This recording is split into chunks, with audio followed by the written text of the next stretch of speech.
The Latin American Short Story in the 20th Century. Prologue by the author. The diversity of the Latin American short stories. In the month of June in 2015, after publishing El Cuento Fantástico en el Río de la Plata, the fantastic short story in Rio de la Plata, I committed myself to keep working on literary essays about short story writers who had ventured into the fantasy genre, but this time, not only in the region of Rio de la Plata. I was interested in extending those examinations in order to study different authors, starting with the Latin American ones.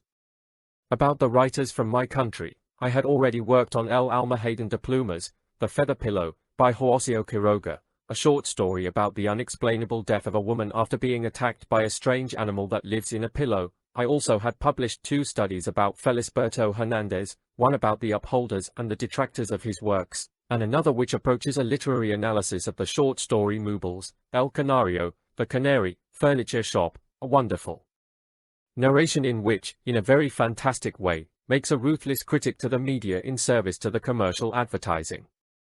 I also had already worked on some writers who had approached the fantastic genre in Argentina. I had published a study about El Aleph, by Jorge Luis Borges, a story which main topic is the clash between one single person and the infinite, represented in an object, and, at last, with occasion of the Julio Cortázar's 100th birthday, I published a study about La Continuidad de los Parques, continuity of the parks, his terrific story in which the writer moves around the different levels of fiction with incommensurable mastery. One of the fantastic short stories I have always liked, which has had a great impact on me since the first time I read it, was El Guardagujas, The Switchman, by Mexican writer Juan José Oriola, so I continued my essay journey about Latin American short story writers with that text.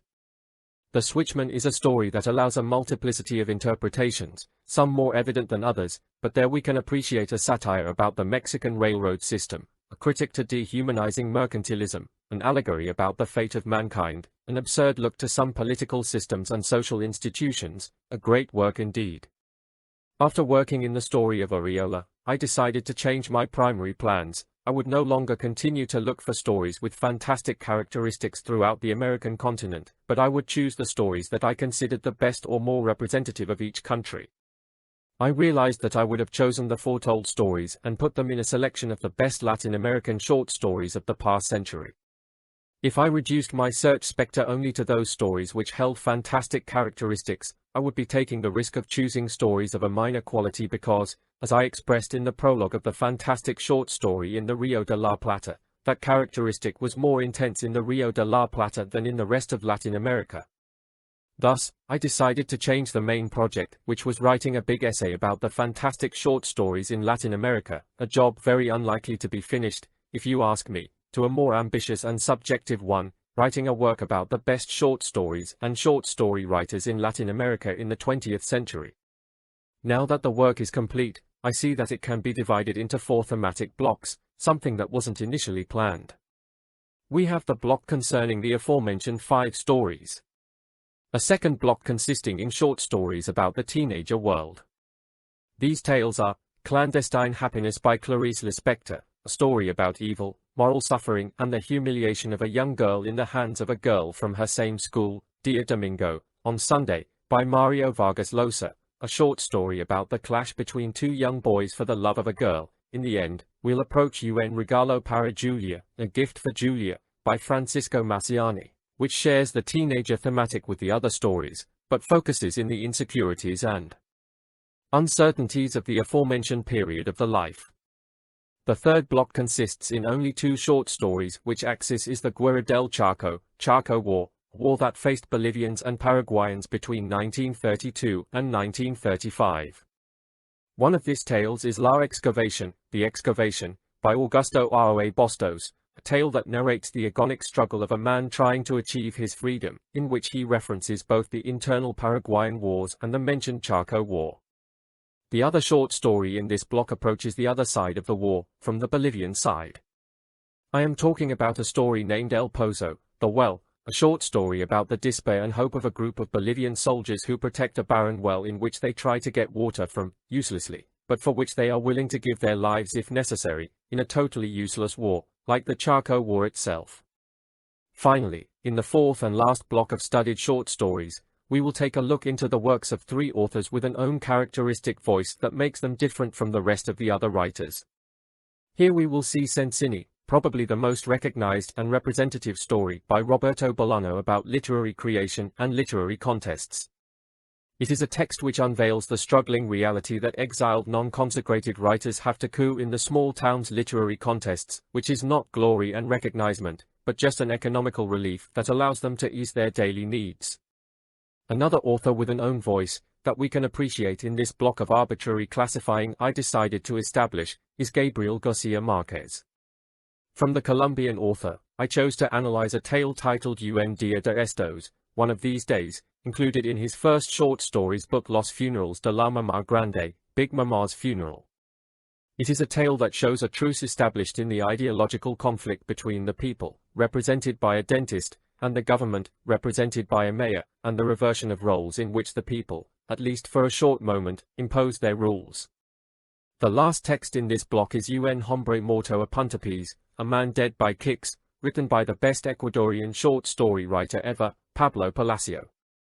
It is a story in which the main topic is the aggression, the violent behavior, and the social problems deriving from the reluctance to accept different sexual preferences in the city of Quito by the times in which the author lived.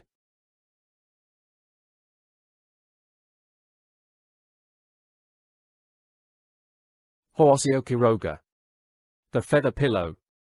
A short story about madness, love, and, above all, death. By Fernando Chelle. The text chosen for the literary analysis is by Uruguayan writer Horacio Quiroga, Salto, Uruguay, December 31, 1878, Buenos Aires, Argentina, February 18, 1937. It is a short story titled El Almohadón de Plumas, The Feather Pillow, included in the book Cuentos de Amor, de la Cura y de Muerte, Tales of Love, Madness, and Death, published in Buenos Aires in 1917.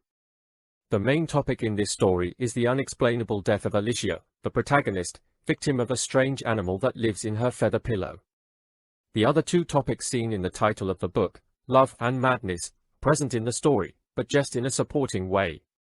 Quiroga chose to structure the action in a similar way as Edgar Allan Poe did in many of his extraordinary tales, in which we can find the so-called effect endings, precisely because of the impression meant to be caused in the reader. As in The Black Cat, to mention just one story by the North American author, in The Feather Pillow, the writer keeps the ace in his sleeve until he reaches the end of the story, in order to surprise the reader. This short story is structured in a classical form, that is, beginning, development and end. The first moment of the story is dedicated to showing the characters and the place where the story is happening, the house. The second moment, the longest one, rolls around the protagonist's newly acquired and unexplainable sickness, and lastly, there is a third moment which focuses on the feather pillow and the strange animal living inside of it, which ends up being the cause of Alicia's death. The story begins with a convincing sentence, loaded with an oxymoronic meaning: her honeymoon was a long cold shudder. As readers, we know that the honeymoon is the period that starts once a wedding is over and goes on for a lapse of time, in which, generally, the just married couple goes on a vacation trip. It is a moment of intimacy distinctive for being a time of intense happiness. When we read the first words of the text, we can already notice the tone of the story. We know nothing about it yet, but one thing is clear: a honeymoon does not have the distinction of being a cold shudder. The omniscient third-person narrative voice keeps defining the graphopoetic, physical characteristics, and etapoetic, character features of the 2 main characters. About Alicia, we are told that she is blonde, angelical, and shy, while Jordan is described as a tall, silent, and rough man. Quiroga's intention in this first moment of the story is to show the relationship of a couple who love each other, but marked by the lack of communication.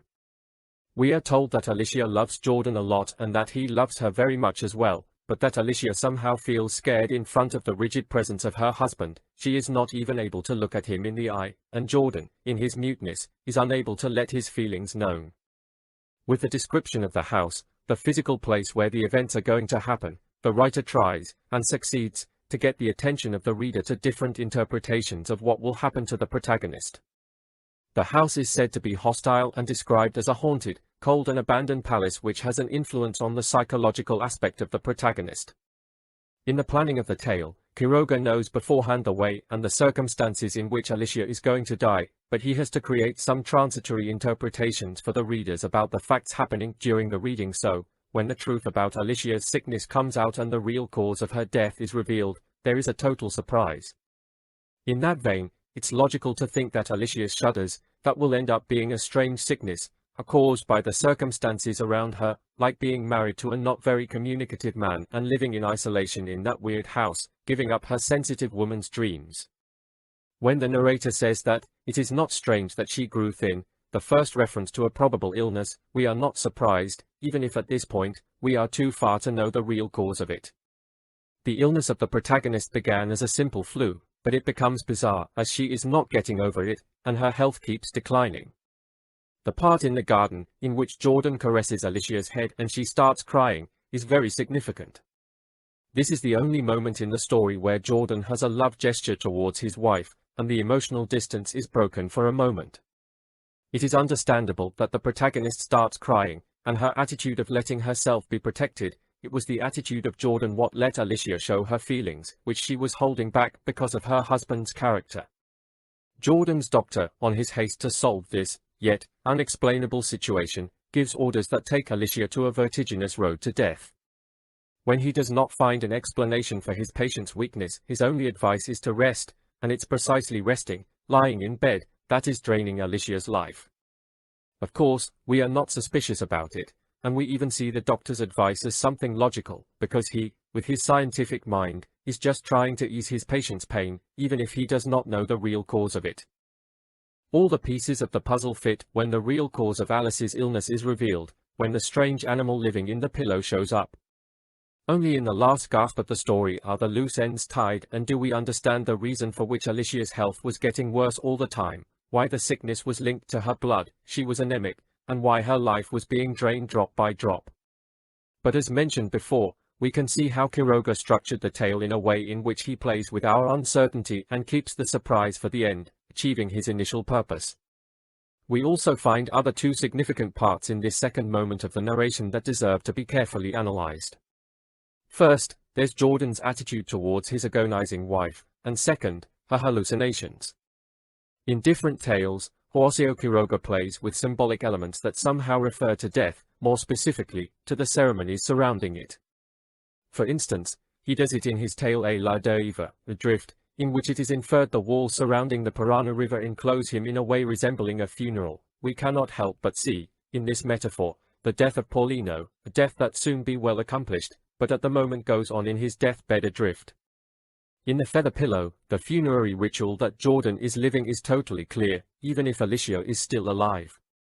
The bedroom where Alicia's body is lying, still living, remains silent, and with all its lights on, Jordan visits her and, silently, walks around the room looking at the bed. The second significant part of the story, besides being very well written, is the one referring to the protagonist's hallucinations. This part, besides showing how the situation gets worse because of Alicia's bad weakness, shows the psychological background in the protagonist's mind, which blooms in the form of a hallucination. It is important to take a look into the content of the hallucinations and, most of all, at how Alicia sees Jordan. There is no doubt that the anthropoid staring at her is nobody but Jordan, and we must ask to ourselves why Alicia has this image of her husband. We know that an anthropoid is an animal with a resemblance to a human, for example, a monkey, but it is not a human, in the end. Now let's take a look at Jordan's character, silent, serious, not very communicative. We understand why Alicia sees her husband this way. It seems that in her altered state of consciousness, we see the real image Alicia has of Jordan.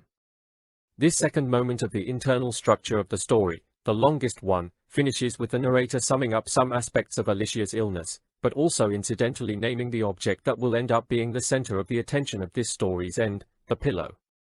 The last moment, the story's end, begins with the sentence, Alicia died, eventually. We said before that the pillow is the center of interest of this third moment of the story, and it is, even to the point that Alicia will not be mentioned in the story ever again. The servant appears, another secondary character. We had already met the doctor, and the only objective of it is to have the reader focus in the pillow. As readers, we give a look to that feather pillow, as the servant does, and the first level of attention stops there, on the object hiding the real cause of the tragedy. Then, there is a dialogue between Jordan and the servant in which the only center of attention is the pillow. The first thing that catches the attention of the servant is a pair of blood spots on the pillow. The second thing is the extraordinary weight of the pillow, which they notice when the servant tries to lift the pillow. This whole thing unnerves Jordan, and he strikes the pillow with a single blow of a knife, eager to know the truth about the situation, like the origin of the blood spots and the extraordinary weight. Then, the unexpected situation, the ace under the sleeve, the writer shows the terror hiding beneath the feathers, which appears in the last moment to solve all our doubts. After the description of this strange animal, the narrator gives an explanation about the modus operandi of this creature, how he sucked Alicia's blood and how he had been unnoticed by everyone. Now, with the unexpected appearance of this creature, we tie up all the loose ends of the story and begin to understand each and every pain that Alicia suffered and which ended up killing her. The last paragraph of the story is very intriguing. It does not feel like it is part of the fiction. Instead, it looks more like a scientific explanation about the life and feeding habits of certain parasites that live in birds and sometimes in feather pillows. It seems that Quiroga wants to give a realistic touch to this imaginative display. Maybe he did it to try to impress some incautious readers, to make them wonder if the situation could have really happened and wary about the risks involving owning similar pillows. Felisberto Hernandez. 1. An author with more advocates than detractors. Felisberto Hernandez was an author who inspired as much despise as applauses. Since the first stages of his writing, he received opposed opinions from critics and writers. He received positive and negative reviews regarding to its literature value, criticism that include indifference, rejection, and despise, but in the same way, approval, recognition, and a very deep admiration. By Fernando Chelle. Carlos Maggi, the great Uruguayan writer from the generation of 45, said once, Felisberto was the main enemy of his literature. He was an insecure guy, shy, like a cornered man. He was desperate for gaining confidence, seeking to be praised or given a favorable opinion. D.I. Candia, 2003. It would be good to analyze these words and ponder, from a historical perspective, on why Felisberto was eagerly seeking the approval of his contemporaries. The Felisbertian narrative was a significant break with what had been done so far on in Uruguay. Although Uruguay already had outstanding storytellers within its tradition, such as those of the 900s generation, Javier de Viana with his literature about the countryside and Horacio Quiroga with his stories in urban environments, there was no writer by that moment whose narrative perspective was so associated with the psychological and mental associations, rather than the rational and structured one. The case of Felisberto is different. His texts have nothing to do with a testimonial realism. His attention to aspects such as the memory, the mystery in everyday life, the relation to the body, the animation of objects, among others, make him an author with an avant-garde look within Uruguayan literature. Usually, when an author breaks in the artistic field and breaks what is traditionally accepted by critics, the same critics look at him indifferently, marginalize and relegate him. It was kind of what happened to the work of Felisberto Hernandez. A certain part of the contemporary critic to the author did not hesitate to attack him. The Uruguayan critic Alberto Zumfelde, at first, was very hostile to the work of the writer. He did not name him until the third edition of his book Proceso Intelectual de Uruguay, Intellectual Process of Uruguay. He studied Felisberto from a psychoanalytic point of view of his characters, of whom he says, "The predominance of sexual complexes is a permanent characteristic in the morbid psychology of his characters, whom the author engages in the fantasy of their circumstances. Almost all of his characters experience libido-related psychosis." Zumfelde, 1967. But no doubt, it was Emir Rodriguez Monegal who criticized Felisberto the most, and also analyzed him from a psychoanalytic perspective. That child did not grow up anymore. He did not grow up for his life or for his mind. He did not grow up for the art or for sex. He did not grow up for speech. It is true that he is precocious and can touch with his words, after his eye saw or his hand touched, the instant form of things. Someone will claim that this is poetry. But he cannot organize his experiences or communicate them. He cannot regulate the fluency of his words. All his immaturity, his absurd precocity, is manifested in that inexhaustible chatter, crossed, sometimes, by some happy expression, but always imprecise, always loose, always overwhelmed with vulgarities, pleonasms, inaccuracies. Rodriguez Monagal, 1948, pp 51-52. Perhaps the use of the first person in the vast majority of the Felisbertian stories, and the fact that he narrates the events that happen to a traveling pianist, caused that a certain part of the critic would not separate, when analyzing it, the reality of a person, the author, and the reality of a fictional character. The author is analyzed as if he were the character, but this is not correct, regardless of whether there are clear similarities between Felisberto and the character of his stories. The artwork belongs to a fictional level, is autonomous, and should not analyze a fictional character as if it was the author, because they are different entities. But while it is true that throughout his life Felisberto received a certain disdain on the part of the critic, also it is certain that he received great compliments and shows of approval to his work. In 1922, writer, playwright and Felisberto's school teacher José Pedro Bellán introduced him to the Uruguayan philosopher Carlos Vaz Ferreira, who influenced and positively approved his work.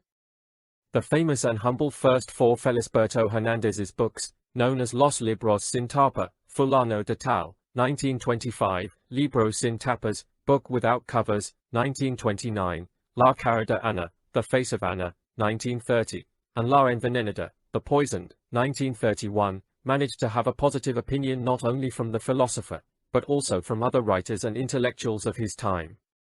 Between the people who approved, we can find Antonio Soto, Carlos Mastronardi, Mercedes Pinto, and Esther de Cosses among others.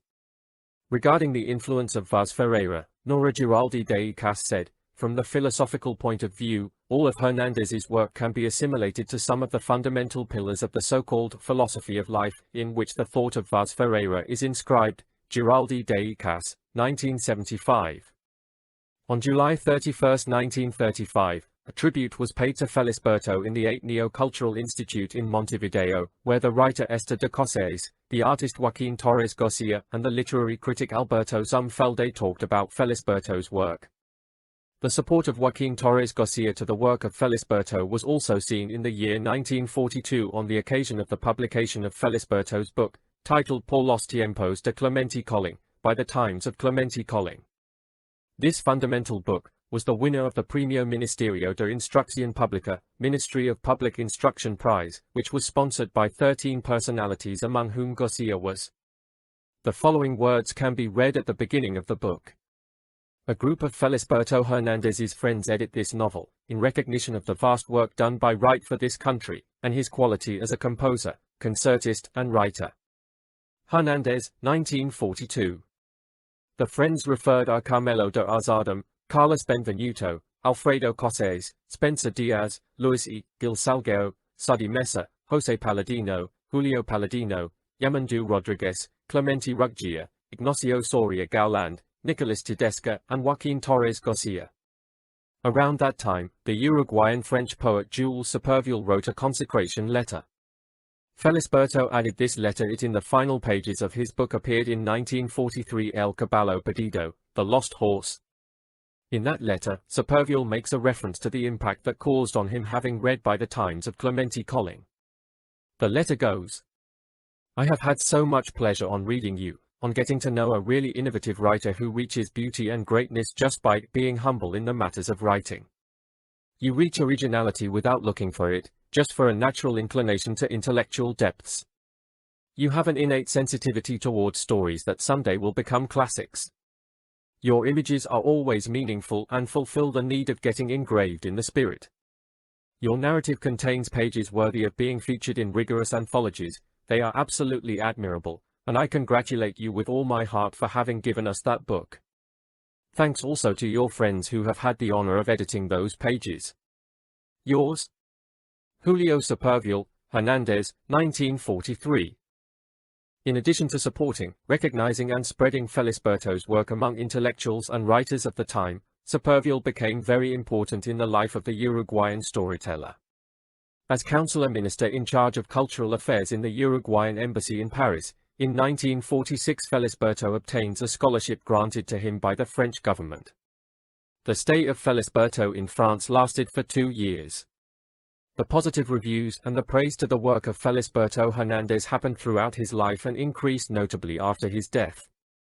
Just a few days after Felisberto's death, on January 17, 1964, Angel Rama, a critic who was always a great defender of Felisberto's work, wrote an article titled, On Felisberto Hernandez, a Gracious Poet of Matter, where he says, one of Uruguay's greatest storytellers, the most original, authentic, and talented one, has died. He also unloaded several criticism against the intellectual environment of the time, which in words of Roberto Ibáñez, would only recognize the literary work of Felisberto within 20 years after his death. Rama said in the mentioned article, to put it this way, in a controversial tone, or like Ibáñez, referring to a possible future recognition, is the same than taking a look to the inertia of this country to perceive art when this art is not born in the agitated and frivolous world of those who believe to own the culture, when it is born outside the conventional society that they have established for literature, without anyone knowing the origin of this authority or knowledge. Rama, 1964. The international recognition from the critics and the readers to the work of Felisberto Hernandez came before the time stipulated by Roberto Ibáñez. The year 1974 is very important because his complete works were edited and compiled by José Pedro Díaz. This work had its final edition of 3 volumes in 1983.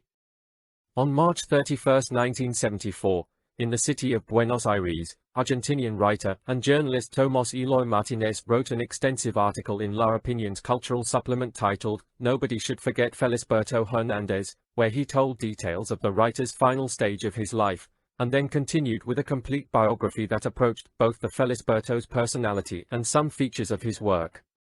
Also, in 1974, Nessuno accendeva la lampade, the Italian translation of Nadie incendia las lamparas, Nobody Would Lit the Lamps, was edited by the publishing house Einaudi, from which Italo Calvino highlighted the originality of the Uruguayan storyteller. Felisberto Hernandez is a writer who looks like no other.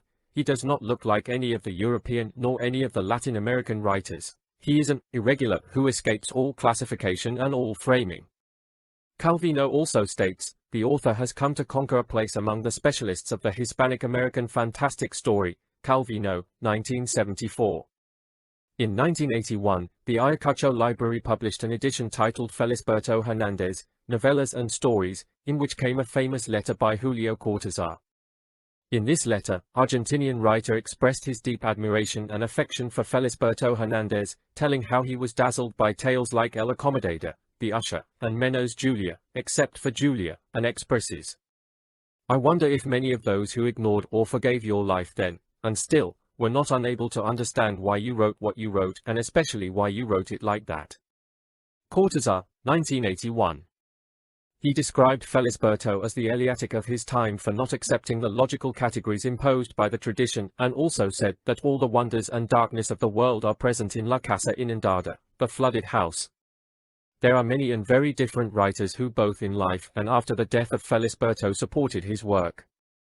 There are many more advocates than those referred before, such as the Argentinian poet Oliverio Girondo, who helped Felisberto to publish Nobody Lit the Lamps in the city of Buenos Aires in 1947, Juan Carlos Onetti, Augusto Aoe Bustos, Carlos Fuentes, who considered him, along with Juan Carlos Onetti and Horacio Quiroga, an initiator of the new Latin American literature. We could also add the names of other artists who commented positively the Felisbertian work. According to Walter Rieler, Felisberto had comments on letters that he proudly showed, coming from Amado Alonso, Gomez de la Serna, Mauli, Puxinai, Mastronardi, Rieler, 2002.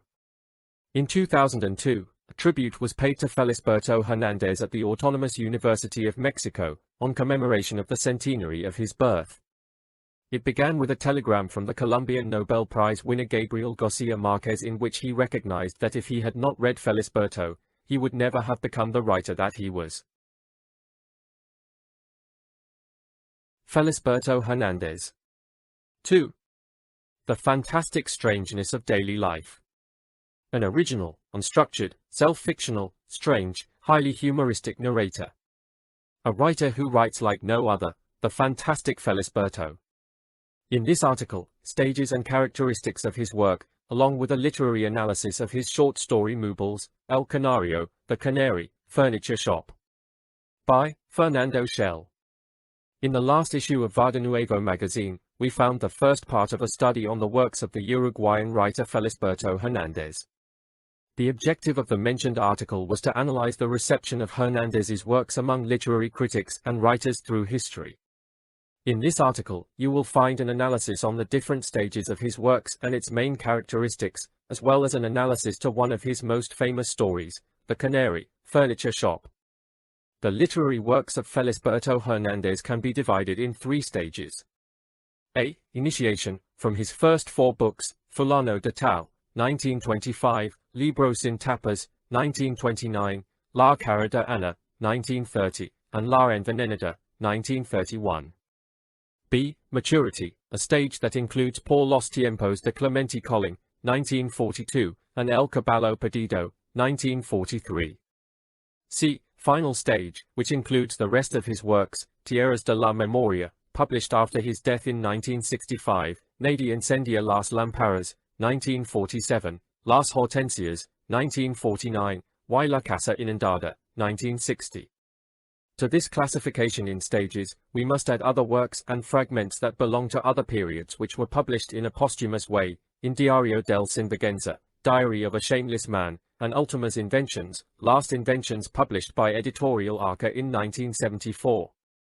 In a different publication by Editorial Arca in 1969 titled Primeras Inventions, First Inventions, we can find, besides his first 4 books, 4 unpublished short stories, and other short stories published in newspapers, as well as 3 poems from the years 1932 and 1934.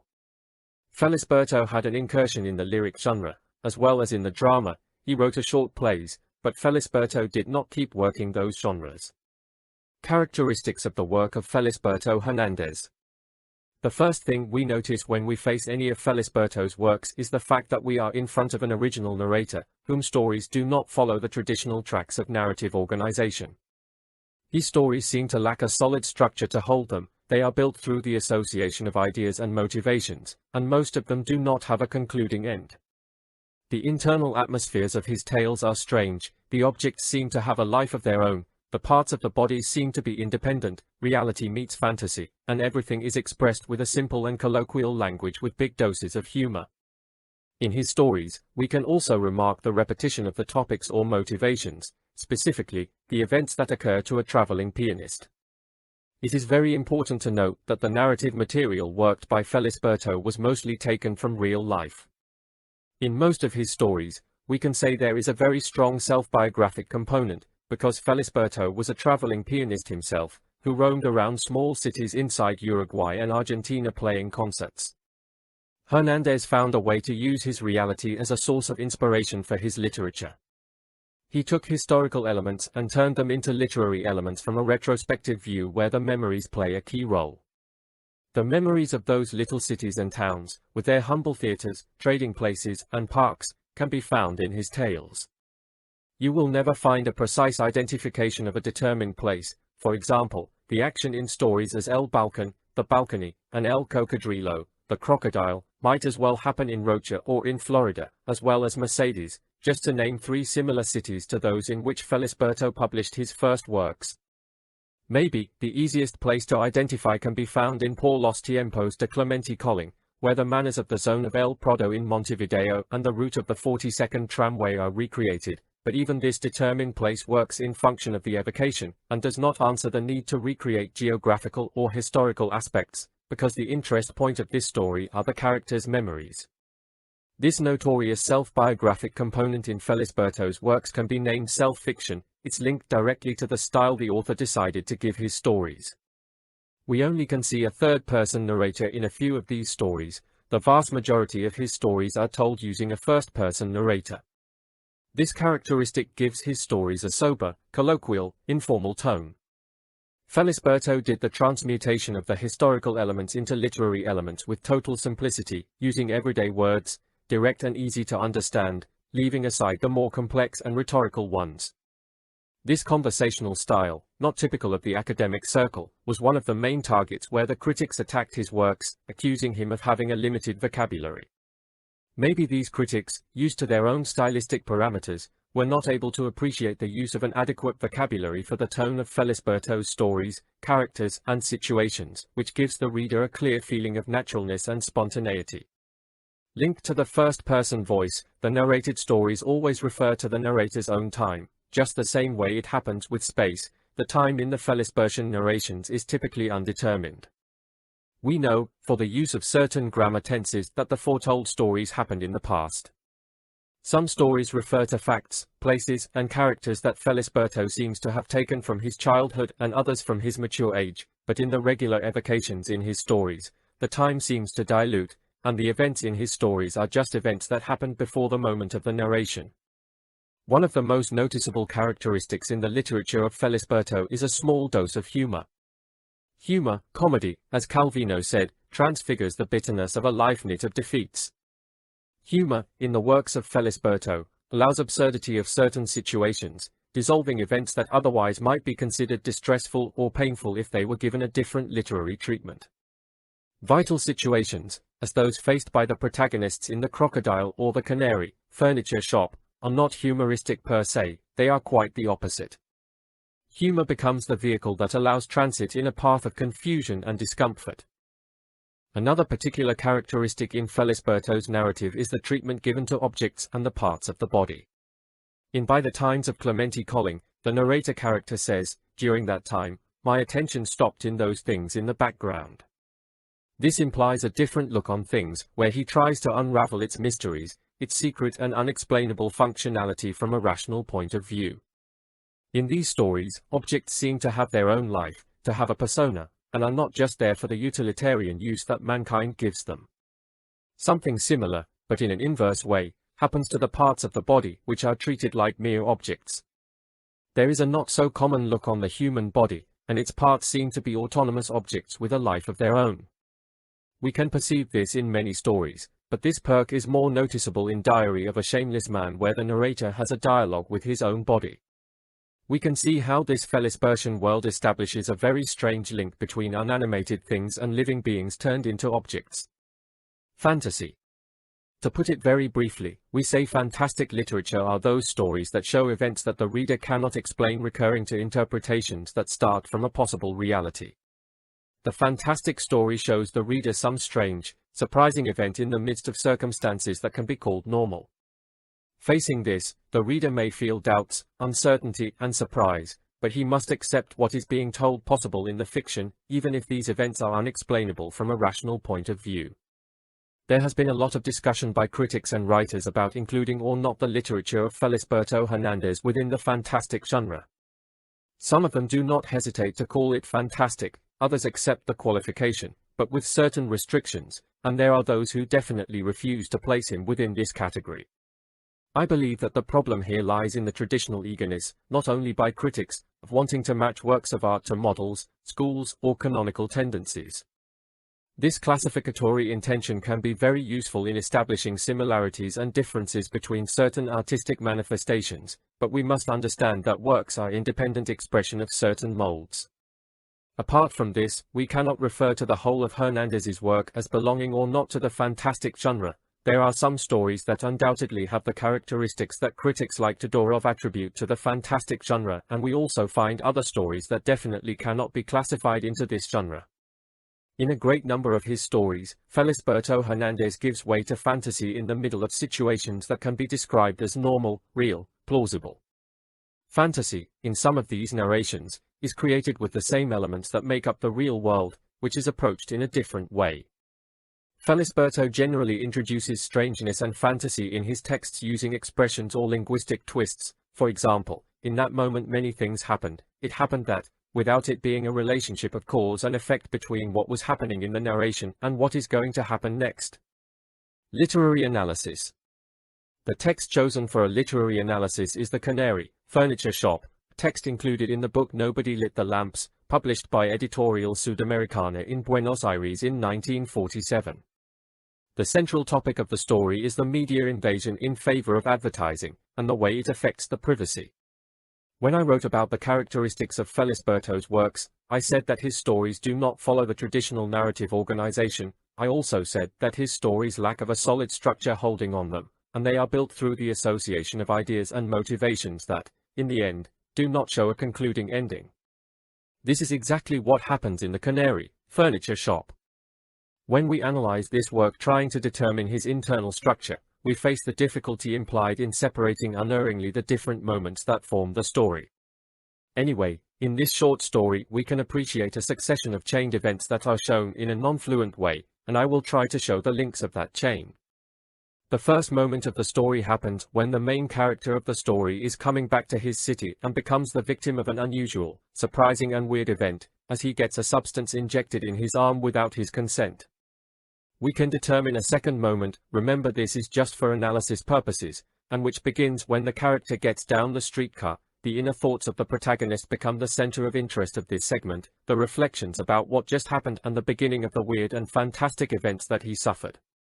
The third part of the story is marked by the protagonist's efforts to nullify the effects of the injection inoculated to him. Finally, the fourth and last segment of the story consists on the ending, in which the protagonist dialogues with a man who is injecting some kids. The advertisement of this furniture company got me unaware. I was on a 1-month vacation in a nearby place and did not want to know what was happening in the city. When I arrived back, the weather was hot, and that same night I went to the beach. I was heading back to my room, and I was a bit upset for what had happened in the streetcar. I got on it at the beach and had to sit in one of the hallway seats.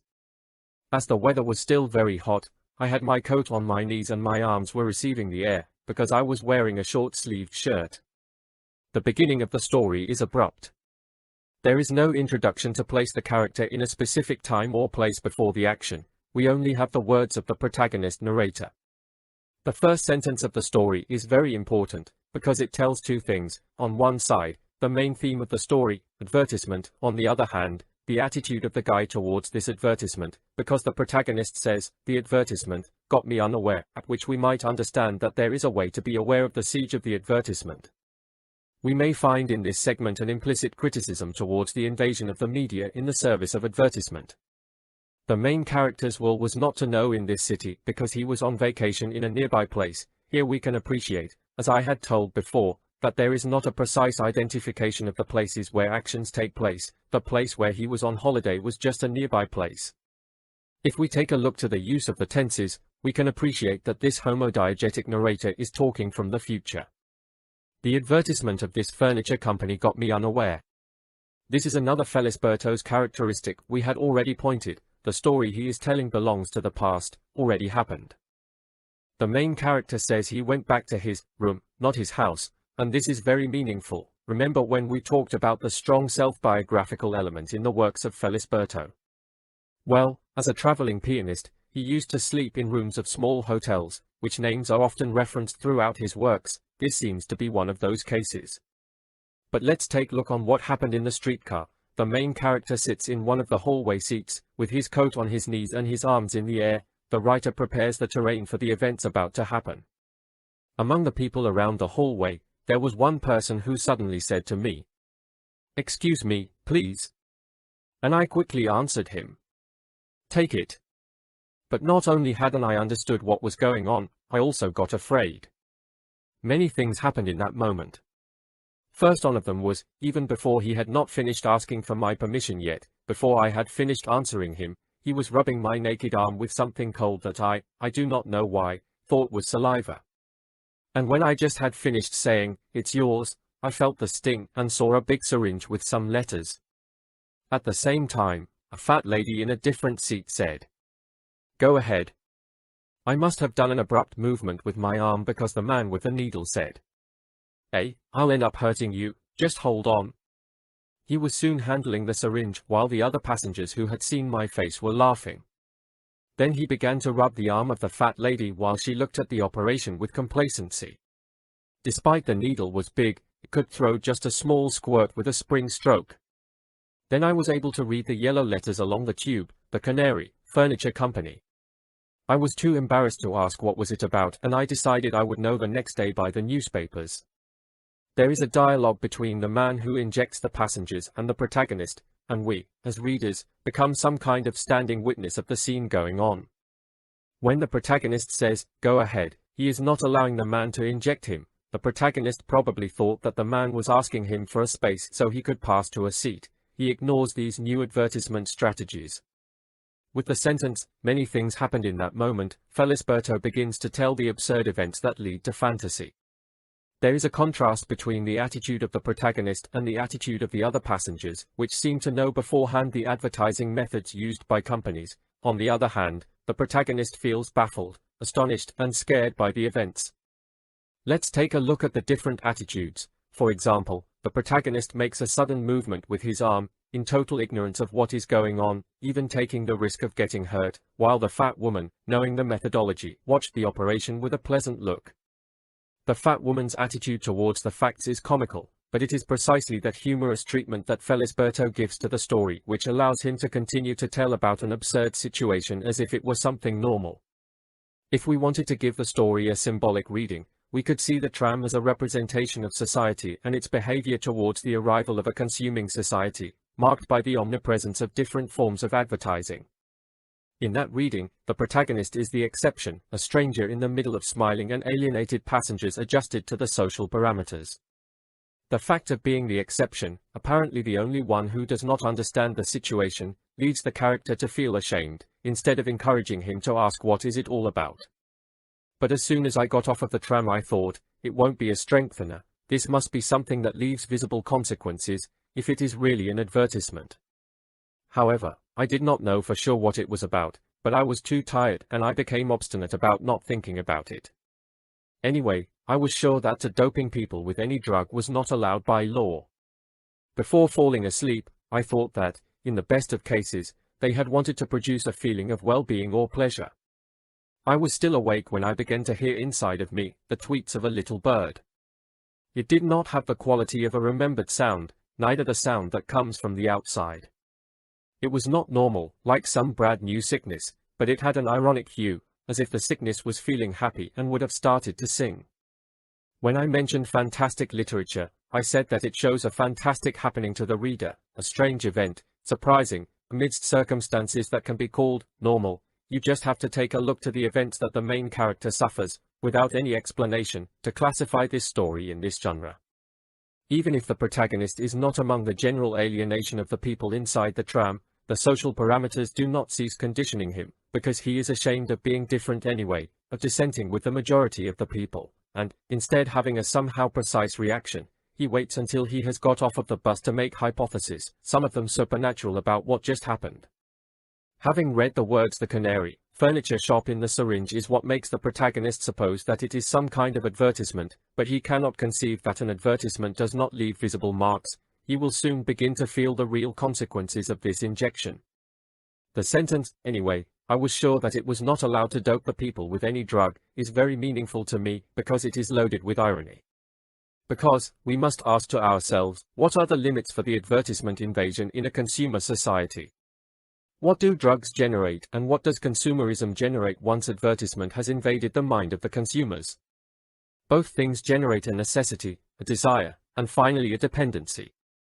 Both things are used sometimes by the individuals to fill gaps and getting temporary pleasure.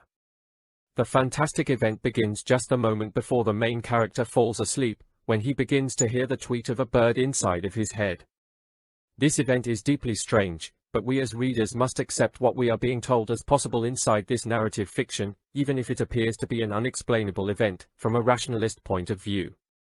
The character states that the bird's tweet is some kind of brand new sickness, and immediately after, Felisberto relies in one of his favorite artifices, the animation of concepts or objects. Even the feelings have an independent life of their own. In this particular case, the sickness suffered by the protagonist feels happy and begins to sing. This particular aspect, besides giving the sickness a life of its own, has a very oxymoronic, contradictory feeling, because sickness is the last element related to joy. These sensations passed quickly and immediately appeared something more concrete. I heard a voice in my head that said, "Hey ho, this is the Canary, broadcasting, hey ho, special audition. People sensitized for this broadcastings, etc., etc." I was hearing all of this standing on my feet, barefoot, aside my bed and not daring to turn the lights on. I had jumped and stood still in that place. It seemed impossible that it sounded inside my head. I went back to my bed and decided to wait. Now they were broadcasting indications about the payment in monthly fees in the furniture shop, the Canary. And then they suddenly said, "As a first issue, we will broadcast a tango titled." After the tweet of the little bird comes a sound that the protagonist considers more concrete. It is a human voice, a radio announcer who sounds inside his head as the bird tweets. The protagonist leaves aside the narrative voice and reproduces what the radio announcer is saying, leaving the protagonist in the role of the listener. It is a radio broadcast, and the name of the radio station has by chance the same name that the needle in the tram had, the canary. The radio announcer is talking about a special audition, referencing people who have been sensitized to listen to the aforementioned broadcasts, the injected ones. Later, the narrator makes a description of himself, where he declares himself scared, not daring to turn the lights on, baffled, without believing what was happening. We learned, and now again by the voice of the character, that the radio is an advertising tool at the service of the furniture shop, the Canary, where they announce the benefits that customers have, such as the possibility of paying the furniture in monthly fees. The voice of the announcer appears again to announce the first musical number of the broadcast. It is the tango, which will take the character to the ultimate desperation. There is a punctual fact here that shows the dislike that the protagonist feels for the tango. The voice of the announcer does not even specify a particular tango, but simply says, tango, which would show that rejection includes all musical manifestations of that musical genre. As I said before, the works of Felisberto Hernandez are so strongly influenced by the author's own life that I did a research about his views on tango, but did not find any information about that specific topic. Anyway, there is one important fact. In the year of 1943, one of his jobs in the Asociación de Radio Uruguaya de Autores, Uruguayan Authors Radio Association, was to listen radio during entire hours, writing on a paper the songs that had been played, so the Authors Association could manage the payment of the copyright. Probably, many of the broadcasted songs were tangos, I do not know, but surely, doing that almost Kafkaesque job ended up with him hating radio and advertisement. Exasperated, I got under a thick blanket, then I heard everything more clearly, for the blanket attenuated the noise of the street and I perceived better what was happening inside my head. Immediately I took off the blanket and began to walk around the room. This relieved me a little, but I had something like a secret stubbornness in hearing and complaining about my misfortune. I went to bed again, and when I grabbed the bars of the bed, I heard the tango more clearly. The desperation for escaping away of the tango is what makes the character go under the blanket, but it happens that he cannot escape. It is an internal noise, and the only thing he achieves is hearing the sounds inside his head more clearly. When he is under the blanket, he is totally isolated from the surrounding world, and linked exclusively to the radio station and the broadcast and the media manipulation. Desperation can be noticed in the constant change of moods of the main character. He does not know if he should stay under the blanket, leave his bed, walk the room, or go back to bed.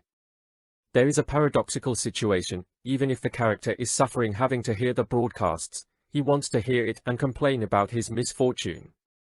There is also an absurd humoristic situation. When the main character grabs the bars of the bed, everything makes the readers suppose that the bars were made of metal, because they cause that the tango is heard more clearly because they work as some kind of antenna. After a while I found myself in the street again. I was looking for other noises that attenuated the one that I was hearing inside my head. I thought about buying a newspaper to inform myself about the radio station address to ask them what I had to do to nullify the effect of the injection. But a tram came and I took it. In a few moments the tram passed by a place where the tracks were in poor condition, and the big noise relieved me of another tango they were playing now, but suddenly I looked into the streetcar and saw another man with another syringe. He was injecting children who were sitting in crossed seats. I went there and asked him what I had to do to cancel the effect of an injection they applied on me an hour ago. Audition keeps disturbing the character who now, in desperation, decides to leave his house looking for a solution. His discomfort is so bad that he feels he is just looking for other noises to attenuate the internal noise that is giving him a bad time. Just as he thought while being on the tram, he wants to look for information on the newspapers, but now he does not intend to make clear what the injection is all about, because he totally knows it for sure now. He wants to find the address of the radio station, as all he thinks about in this moment is in how to nullify the effect of this annoying injection. Desperation leads him to abandon that idea too, and to take a tram again. For a moment, temporarily, he achieved the goal he had set out on the street, to soften his head with other noises, since, the tram passed through a place where the roads were in poor condition and the great noise relieved me of another tango they played. Now, getting on the tram ends up being beneficial, since there he meets another employee of this large multidisciplinary corporation called the Canary, which is injecting children, and from which he will obtain first-hand information. As we can see, advertisement doses are not restricted to a certain age group, and even the most socially vulnerable are sensitized through this perverse methodology. He looked at me with an expression of sapphire and said, "Don't you like the broadcast?" "Not at all. Just wait for a moment, a radio novel should begin soon." "Awful," I said. He kept injecting and shaking his head, forming a smile. I did not hear the tango anymore. Now they were talking again about furniture. At last, the man with the syringe told me, "Sir, the advertisement of the pills, the Canary, has appeared in every newspaper. If you don't like the broadcast, you just take one of them, and that's it. But all the drugstores are closed right now, and I'm going mad." In that moment, I had an announcement. And now we will hear a poem called My Dear Couch, a sonnet written specially for the furniture shop, the Canary. After that, the man with the syringe approached me to talk to my ears and said, "I'm going to fix your problem in a different way. I'll charge you 1 peso because I see the face of an honest man in yours. If you tell anybody about this, I'd lose my job, for it's better for the company that the pills are sold." I hurried him to tell me the secret. Then he opened his hand and said, "Bring on the peso." And I gave it to him, and he added, "Wash your feet on hot water." And here we reach the outcome of the story, where the predominant element is the protagonist narrator and the Canary's worker. The situation faced by these two characters can be compared to the one we witnessed on the first tram, where the other passengers were smiling because of the ignorance of the main character. Here, this worker smiles and is thrilled to find someone who not only seems to be outside the consumption society, but also wants to get rid of it. The worker seems amazed of how little informed is this character, because the solution to his problems is in every newspaper. To end the broadcastings of broadcast station, the Canary, where the furniture shop, the Canary, advertises its products, people must take pills named the Canary. This monopolist trademark produces the illness and also the cure, and with that marketing methodology, if the company does not sell the furniture, at least will get a certain profit from selling the pills calmly, because the ordinary people seems to be pleased and satisfied with this kind of services. Undoubtedly, there is a strong criticism implicit in this story, not only against the media, but also against consumption society. For us, 21st century readers, it is nothing new to see a certain trademark trying to monopolize certain products or services, but almost 70 years ago, when this short story was written, this situation was very unlikely to happen. The character cannot afford the situation anymore. He even thinks that he is going crazy with such bombing of advertisement, novels in episodes, tangos, and silly, ridiculous poetry. At the end of the story, in a very ironic way, the worker gives the protagonist an alternative solution to his suffering.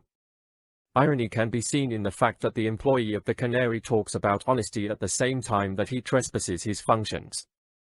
On the other hand, he is not doing any favor or solidary action. Instead, he is taking advantage of the protagonist's despair for his own benefit.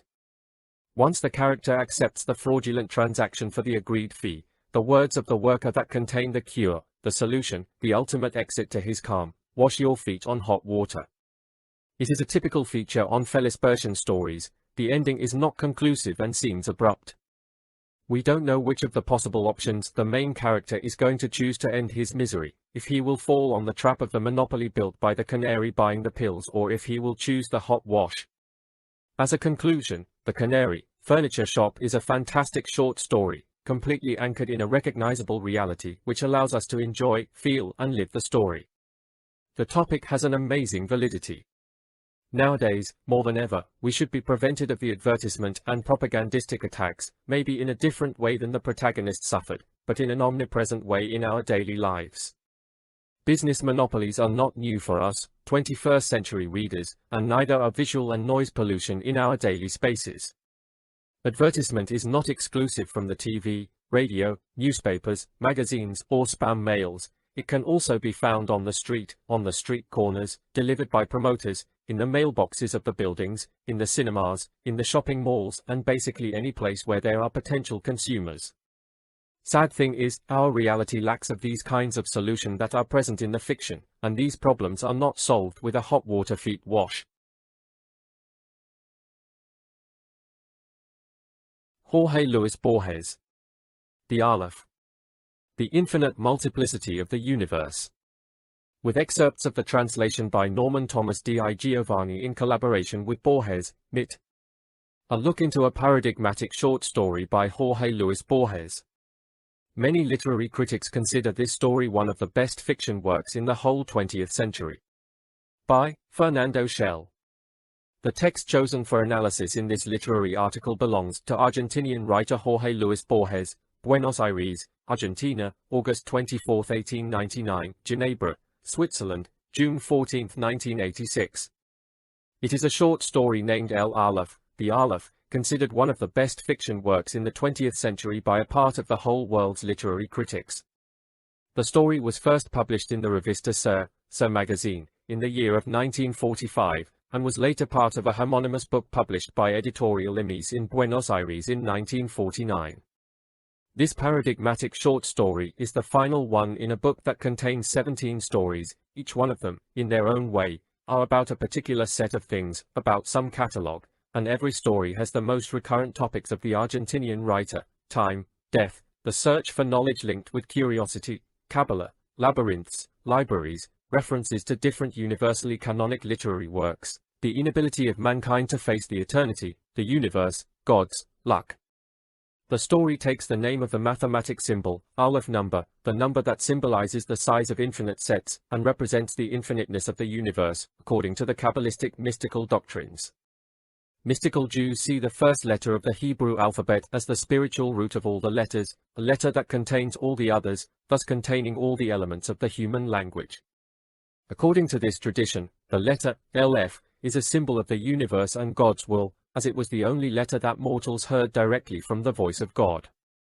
This book, where tradition and metaphysics converge, is written in a sober, understandable way, despite its deep prose. It has the virtue of approaching very complex topics in simple plots, which can be seen clearly in this story. Even if it recreates a transcendental experience, the narration is simple, linear. The story is narrated in first person by a narrator protagonist, who has the same last name of the author. This is nothing but a game played by the author that helps to blur the parameters that separate reality and fiction, added to other elements with a believable nature that recreate a recognizable reality. The main plot is the protagonist facing the infinite, represented in an object called the Aleph, which is nothing but a point in the universe, microcosmos, which contains all the points of the universe. Borges' writer has used a procedure that consists in locating an object of symbolic characteristics in a real, daily life environment, a basement in the city of Buenos Aires. Fantasy is characterized in the inclusion of a supernatural object on a daily life environment. In the case of this story, there are totally realistic features anchored in a perfectly believable and recognizable reality. There, not only the city of Buenos Aires can be found, the neighborhood constitution is present too, as well as the names of writers like Juan Crisostomo Lafina and Pedro Enriquez Ureña, among other references of the real world. This allows Borges to play with a believable reality, turn it into a fiction, and then go deep into another fantastic dimension where the Aleph can be found. While describing the multiplicity of the things in the universe seen in the Aleph, narrator faces the impossibility of doing it effectively, using such a limited resource as language. That is the reason behind the use of chaotic numerations that somehow try to express an unending succession. But even if this is the main topic of the story, there are other two topics that also take part of the narrative axis. Those are the frustrated love between Borges' protagonist and late Beatriz Viterbo, on the other hand, the personal relationship between Borges' protagonist with Beatriz's cousin, Carlos Argentino Darneri. The story can be divided in three stages: first, the happenings in the life of the protagonist before the contemplation of the Aleph, then the beholding of the object, and finally, the reflections of the protagonist on the contemplation of the wonderful element. After two brief quotes, one from Shakespeare and another from Leviathan, the short story starts telling about the death of Beatriz Viterbo, a friend to the protagonist narrator. The first part of the story tells the happenings on Borges' protagonist before beholding the Aleph and how he became a frequent visitor of the house of his dead friend, In that place he meets Beatrice's father, and mainly her cousin, Carlos Argentino Darneri, author of a poem called La Tierra, the Earth, in which he tries to express the roundness of the planet. Borges, the character, has extensive talks with Darneri, something that Borges writer uses to express his points of view on different concepts about literature. Borges writer has created a satirical character, Darneri, who personifies the image of a pseudo-poet awarded with international prizes. It is undoubtedly an implicit critic towards bad literature from Borges' author. The paragraphs written by Beatrice's cousin, considered valuable by their author, nothing but clumsy, extravagant versifications. In one occasion, Darneri phone calls Borges to invite him to drink milk in a bar, property of Zunino and Zungri, the owners of the house in Garay Street where he had traditionally lived. There, Darneri reads some lines of his poems for Borges, who is afraid that the author will ask him to write the prologue for his book, something that won't happen, because Darneri's true intention for Borges is that he works as an intermediary between him and Alvaro Milian Lafina, so it is this last mentioned person the one who will be tasked to prologue the book. At first, Borges accepts to be the intermediary and talk to Lafina, but once he leaves Carlos Argentino Darneri, thinks about it and decides not to do it, and take responsibility for his own decision. Some months later, Borges receives another phone call by Darneri, who in desperation, tells him that Zunino and Zungri are planning to demolish the house in Garay Street where, Darneri confesses Borges, there is a basement that has an aleph, a space where all the spaces of the orb meet, that he had discovered it while he was a kid and was necessary to him to finish a novel that he was writing. After hearing these words, Borges feels tempted to go immediately to meet the wonderful object. Once at Darneri's home, the host offers Borges a cup of cognac, invites him to go to the basement and indicates him the position he must adopt in order to behold the aleph. For a while, Borges suspects that Darneri is planning to kill him, and that his own curiosity led him to the trap, but nothing of this happens. After following the steps given by Darneri in order to see the object, he can finally contemplate the universe in a precise point. The amazed protagonist sees a sphere which center is everywhere and its circumference is nowhere, an object where everything is reflected, where the space has no limits and where the time is all the times fused in a simultaneous reality. He sees several places from different places, he sees the past, the present and the future, and accesses the universe's best hidden secrets. The fantastic contemplation makes the protagonist feel wonder and pity, and only thing he can say to Darneri, who looks for the complicity of his guest, is, "One hell of a."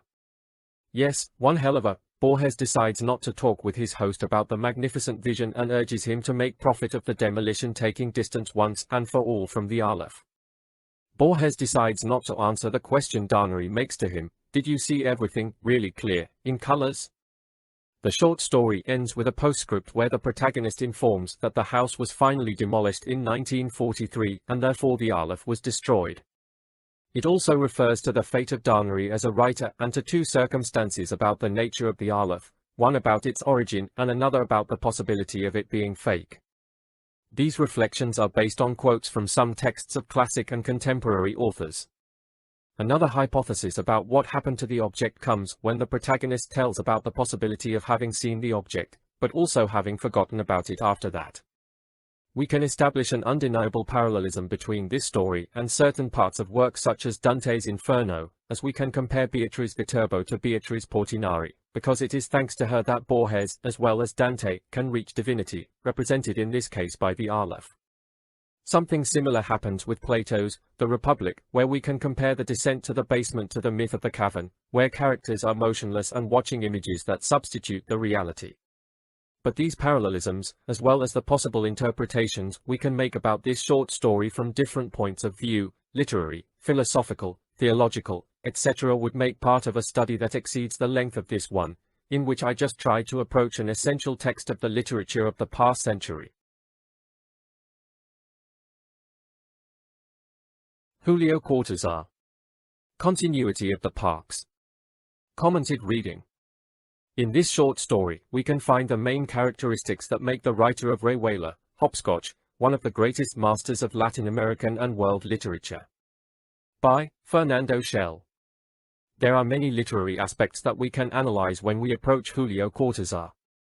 We can analyze his importance as a novelist and the relevance of his novel for the Latin American literature, or his social essays, and even his work as a teacher. But this time, I will address a story that came out in 1964 and is part of the second edition of the book Final del Juego, End of the Game, edited by Editorial Sudamericana. It's an analysis on the story Continuidad de los Parques, Continuity of the Parks. I chose this short story mainly because we can find there the main features that make the writer of Hopscotch one of the greatest masters of Latin American and world literature.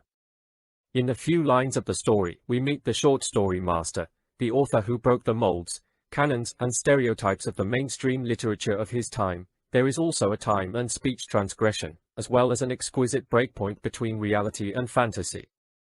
The main topic of this short story is the continuity established between two fiction worlds. The first world, which we will call primary fiction, is the reality of a man who is reading a novel. The first world ends up linked to a second fictional world, the world of the characters of the novel the man is reading. The places where the two worlds meet are precisely the parks, the park of the novel reader, primary fiction, and the park of the woods in the lover's cabin, secondary fiction, that end up melting, fusing, continuing. As we can see, the title of the short story is present in the main topic of it. Regarding the external or formal structure of the story, we can see it is divided in two paragraphs that somehow correspond to their thematic content. Even if there are three moments in the narration, the first two come together in the first paragraph, and the last moment comes in its totality in the last paragraph. The first moment of the story focuses on what I call primary fiction and brings the presentation of the reading man and the world surrounding him. Among this first big paragraph, we also find the second moment, which I called secondary fiction, and which point of interest are the events of the novel that the reader character is reading. Finally, in the third moment, which we can find in the third paragraph, we meet the fantastic element of the story, the fusion of both fictions. He had begun to read the novel a few days before. He had put it aside because of some urgent business conferences, opened it again on his way back to the estate by train. He permitted himself a slowly growing interest in the plot, in the characterizations. That afternoon, after writing a letter giving his power of attorney and discussing a matter of joint ownership with the manager of his estate, he returned to the book in the tranquility of his study which looked out upon the park with its oaks. Cortázar, 1964. The intention of the author of the story is raised from the beginning. His interest is that we focus in those aspects that make the central idea of the story, the fusion of two fictional worlds. That's why he chooses not to give us physical or psychological information on the reader character, as they are meaningless for the plot of the story. Only thing that matters is how the character works on the story. Nevertheless, the omniscient narrator gives certain information about the life of the reader, but this information will be at the plot's service. In the first stage of the story, in short, both fictions are already approached, the reader and the novel. The main thing here is to quickly focus on the importance that the novel will end up having for its reader. References about urgent businesses, about his attorney and his butler are working in two ways, showing the state of wealth and welfare of the reader character and, on the other side, how this protagonist finished all his chores in order to sit and read peacefully. For the events that are going to arise in the story, it was necessary that the reading character was totally relaxed, so the fiction he was reading would absorb him totally. Tranquility offered by his studio, whose window had a view to the Oaks Park, makes the perfect place to let the character go inside the plot of the novel. Sprawled in his favorite armchair, its back toward the door, even the possibility of an intrusion would have irritated him. Had he thought of it, he let his left hand caress repeatedly the green velvet upholstery and set to reading the final chapters. Cortázar, 1964. In this brief but convincing narration, all the elements that appear are an important part of the story. They are not there just for decoration. Logically, Cortázar knew perfectly the way in which fantasy was going to be present in the story when he planned it, the mixture between both fictional worlds. We can notice two meaningful elements in that part of the reading, the green velvet armchair and the fact that he has his back toward the door so he cannot be interrupted in his reading. When the killer, who belongs to the secondary fiction, comes totally into the reader's world, he will enter precisely through that door, and will find him with his back toward the door. The bases for fantasy are already set. There is a reader who tries all the possible means to focus and enter the world of the novel, but the extraordinary thing here is that the novel's world ends up entering the reader's world. He remembered effortlessly the names and his mental image of the characters. The novel spread its glamour over him almost at once. He tasted the almost perverse pleasure of disengaging himself line by line from the things around him, and at the same time feeling his head rest comfortably on the green velvet of the chair with its high back, sensing that the cigarettes rested within reach of his hand, that beyond the great windows the air of the sunset danced under the oak trees in the park. Cortázar, 1964. It was not difficult for the novel to seduce the reader. He had already looked for the appropriate place to read the final chapters and remembered the events of the novel. He is surrounded by comfort, and the surrounding objects are directly linked to pleasure. Let's think about the softness of velvet, cigarettes within reach of his hands, and even in the image of the air, which is portrayed as a person dancing, everything helps to create an illusion of pleasure. The use of the metaphor disengaging himself line by line, on the one hand, shows us how the reader detaches from his environment, and on the other hand, prepares the field so the narrator begins to tell the story that was happening inside the novel. Another meaningful element on this paragraph in the service of fantasy is the reference to the time of the day in which the events occur. In the primary fiction, events occur in the sunset, while in the secondary fiction, we are told that it is beginning to get dark. If we pay attention to the fictions about to blend, we notice that it is the same hour, and that continuity is also present in this aspect.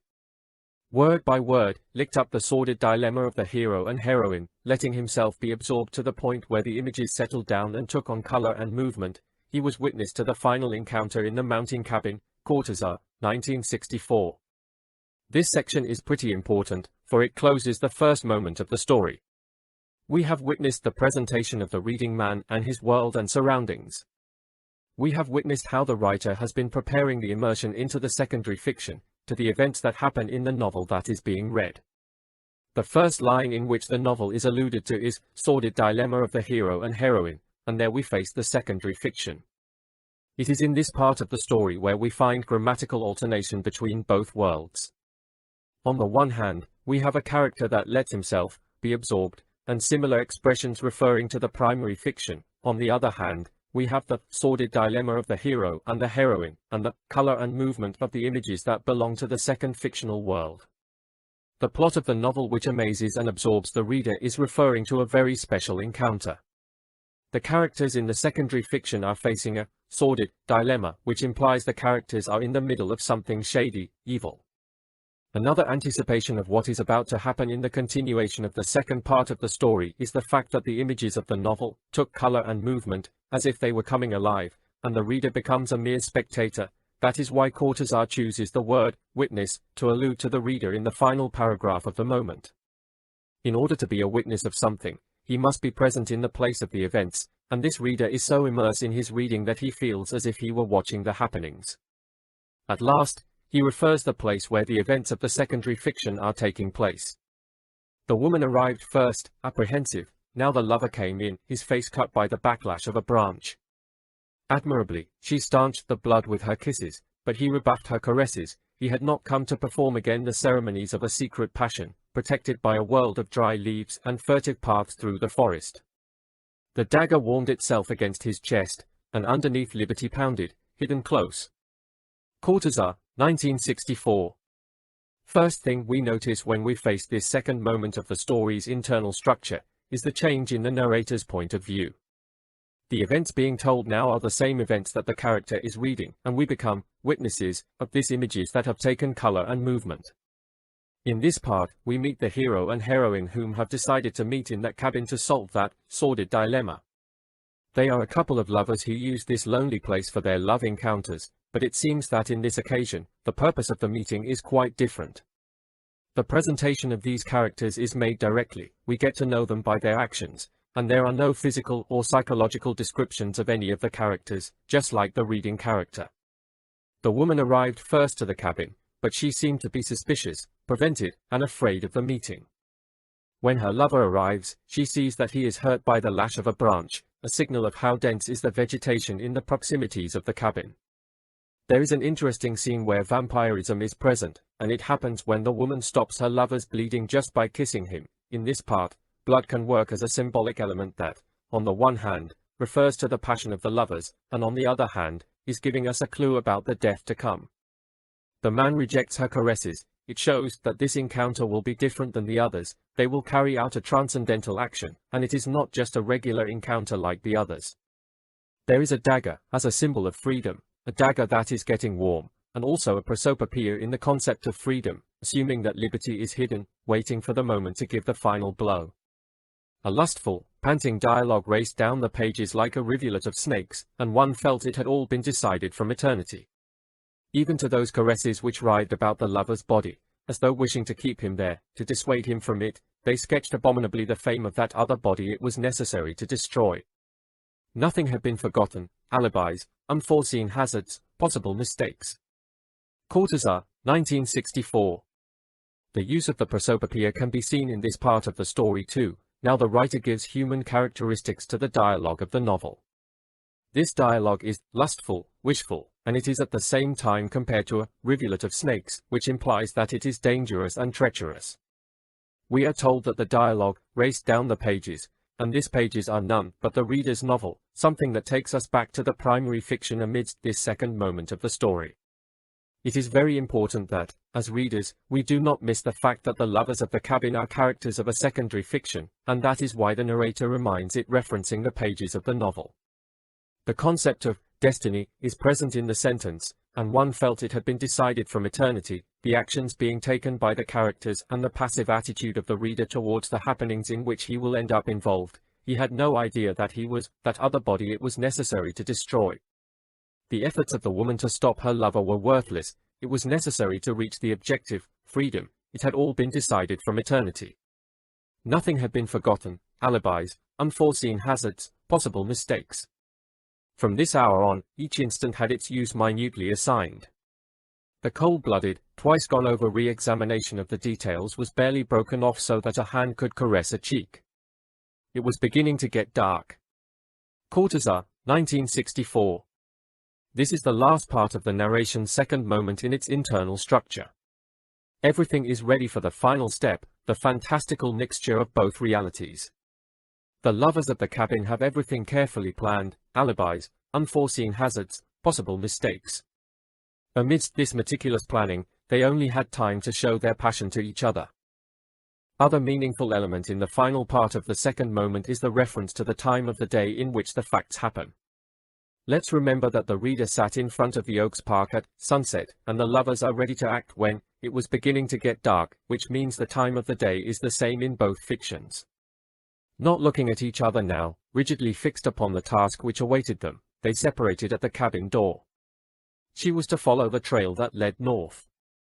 On the path leading in the opposite direction, he turned for a moment to watch her running, her hair loosened and flying. Cortazar, 1964. This is the beginning of the story's second paragraph, which coincides with the third moment of the internal structure.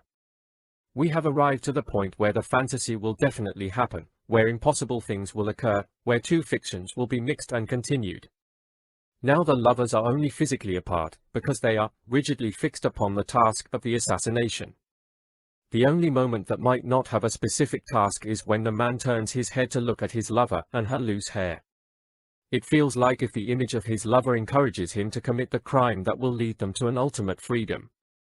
He ran in turn, crouching among the trees and hedges until, in the yellowish fog of dusk, he could distinguish the avenue of trees which led up to the house. Cortazar, 1964. At the beginning of this literary analysis, when I stated the main topic of the story, I said that it was about the continuity established between two fictional worlds. I also added that continuity was conceived precisely in the parts that end up mixing. Well, those trees, hedges and furtive paths among the trees he is reading in his novel, precisely the surroundings of his home. The trees surrounding the mountain's cabin, secondary fiction, are continued in the trees that lead to the author's home, primary fiction. Yellowish fog of dusk fills the scene with a fantastic nature, generating an indefinite where continuity is possible. The dogs were not supposed to bark, and they did not bark. The estate manager would not be there at this hour, and he was not there. He went up the 3 porch steps and entered. The woman's words reached him over a thudding of blood in his ears, first a blue chamber, then a hall, then a carpeted stairway. At the top, 2 doors. No one in the first room, no one in the second. The door of the salon, and then, the knife in his hand, the light from the great windows, the high back of an armchair covered in green velvet, the head of the man in the chair reading a novel. Cortázar, 1964. This last fragment is very important, as it makes us know the motivation of the crime, love. Even if the woman of the cabin is never linked to the character who reads, she undoubtedly has a sentimental relationship with him. We are not told that this woman is the wife or lover of the reading character, but it is logical to think that he was the other body it was necessary to destroy, so she and her lover can live in absolute freedom. A part of this, we have enough proof that she knew all of the house's corners perfectly. It's the words of this woman what reach him over a thudding of blood in his ear. It was her who gave the indications to her lover and partner in crime about how he should proceed and the things he was going to find.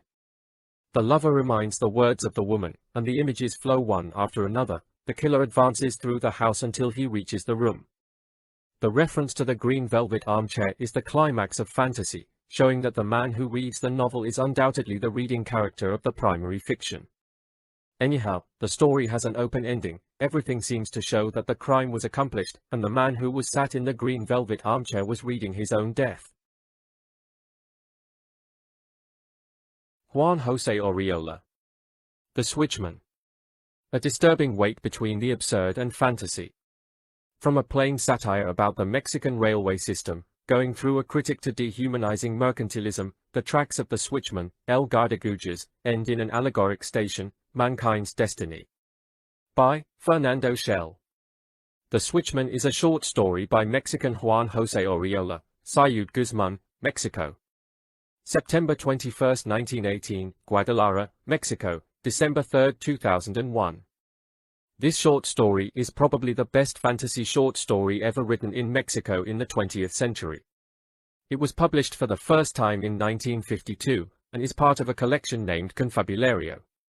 Defining the main topic of this story is not an easy work, for its merit is the multiplicity of interpretations we can give to it. Some of them are more evident than the others, but we can say in this story lie many interpretative lines, and all of them are equally valid. Undoubtedly, there is a satire to the Mexican railway system and industrialization. There is also a critic to dehumanizing mercantilism. There is an allegory about mankind's destiny. There is an absurd view on certain political systems and social institutions. As a resume, we can say that the plot of the story is: an exhausted stranger carrying his luggage arrives to a deserted train station. It is the exact departure time of his train. Suddenly, he feels that somebody he had not seen before shows himself unexpectedly and taps him. It is a little old man with a vague railway look that has a small red lantern and looks at him anxiously. These two characters immediately start a conversation, as the stranger asks the newly arrived old man if the train to T had already left the station, but the old man, instead of answering him, begins to advise and warn the stranger about different aspects of the weird railway system of that country. In that extensive conversation, the old man, who happens to be a switchman, will tell the stranger an unbelievable, fantastic, and absurd story about the railway system. He tells the stranger that the trains in that country do not have a determined schedule and can take the most diverse courses. Sometimes, trains are abandoned and the passengers, once they are helpless, decide to establish new towns.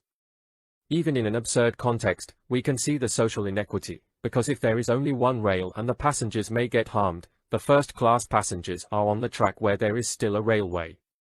In this fantastic reality, sometimes, passengers must cooperate with the railway company. Passengers even have to do unearthly tasks, like disarming a train piece by piece and take it from one place to another to solve the lack of a bridge. The almighty company recreates a fictitious reality to tranquilize the passengers, using dolls instead of workers and showing paintings of landscapes that pass through the windows and replaces reality. Domestication of the passengers by the company is total. The company has even established schools so the people learn to live together in peace inside the trains. The stranger does not question or doubt about the absurd and fantastic reality the switchman is describing him, but he is somehow chained to his own reality. He wants to get to T. That is the reason why he can only answer that he needs to arrive to T tomorrow. At the end of the story, surprisingly, the train arrives to the station. The old switchman goes away running and jumping all over the railway and tells the stranger that it is his lucky day and he will be in his destiny tomorrow, but when he asks the stranger about his destination again, he does not answer that he needs to get to T, but to the town X. Finally, the switchman disappears. Only thing he left is the red dot of his lantern floating in the air. while the train was approaching the station noisily. As I said before, one of the possible interpretations we may get from this story is the satire on the Mexican railway system. The switchman makes a chaotic description showing a brutal disorganization among the employees of the railway company. We can also appreciate a reference to the Mexican industrialization process from the past century. We can also say that this story implies a vast reflection on the implications of industrialization processes in the different societies. The story takes place in a historical time where technological development, related to the means of transport and the industry, had arrived to stay, and mankind saw such advances as a promise of a world full of progress and welfare. However, in Oriola's story, this upcoming technology and machines seem to play a negative and dehumanizing role in the life of the individuals. Men have created machines to take advantage of their services, but this story shows exactly the opposite thing. We see that people live in a world structured for the machines, and it is the people who must adapt to the parameters this new world has imposed. This adaptation and submission that mankind is facing can be clearly seen in the switchman's words, who never criticizes the new social behavior imposed by the railway company. He is even devoted to praise the absurd initiatives the company is carrying on in order to control their passengers. This new historical scenario does not abolish inequalities in that society, as we see there are still privileges and categories in the railway world. There is also an evident critique to a dehumanizing mercantilism. This can be seen in the description the switchman does on social relationships. Passengers seem to agree with the rules the company has imposed, willingly accepting their own torture. I also pointed the allegory to the mankind's destiny as one of the possible interpretations. The travel by train might be compared to the travel of the man through life itself, or the different travels a man must make through all the paths of life. If we follow this interpretative path, mankind must accept the conditions life gives them, as well as the stranger must resign his will to get to a specific place and accept the unexpected destinations where the trains might take him. Although the stranger has a ticket destined to T and expects to get to that city, it is not sure at all that his trip will end up arriving that place. The same can happen to every human being, and the teaching of the story seems to be the importance of getting on the train, living, trying to enjoy the ride. It does not matter if we get to the destination we wanted in the first place, we must be prepared for the possible detours we can face on our way.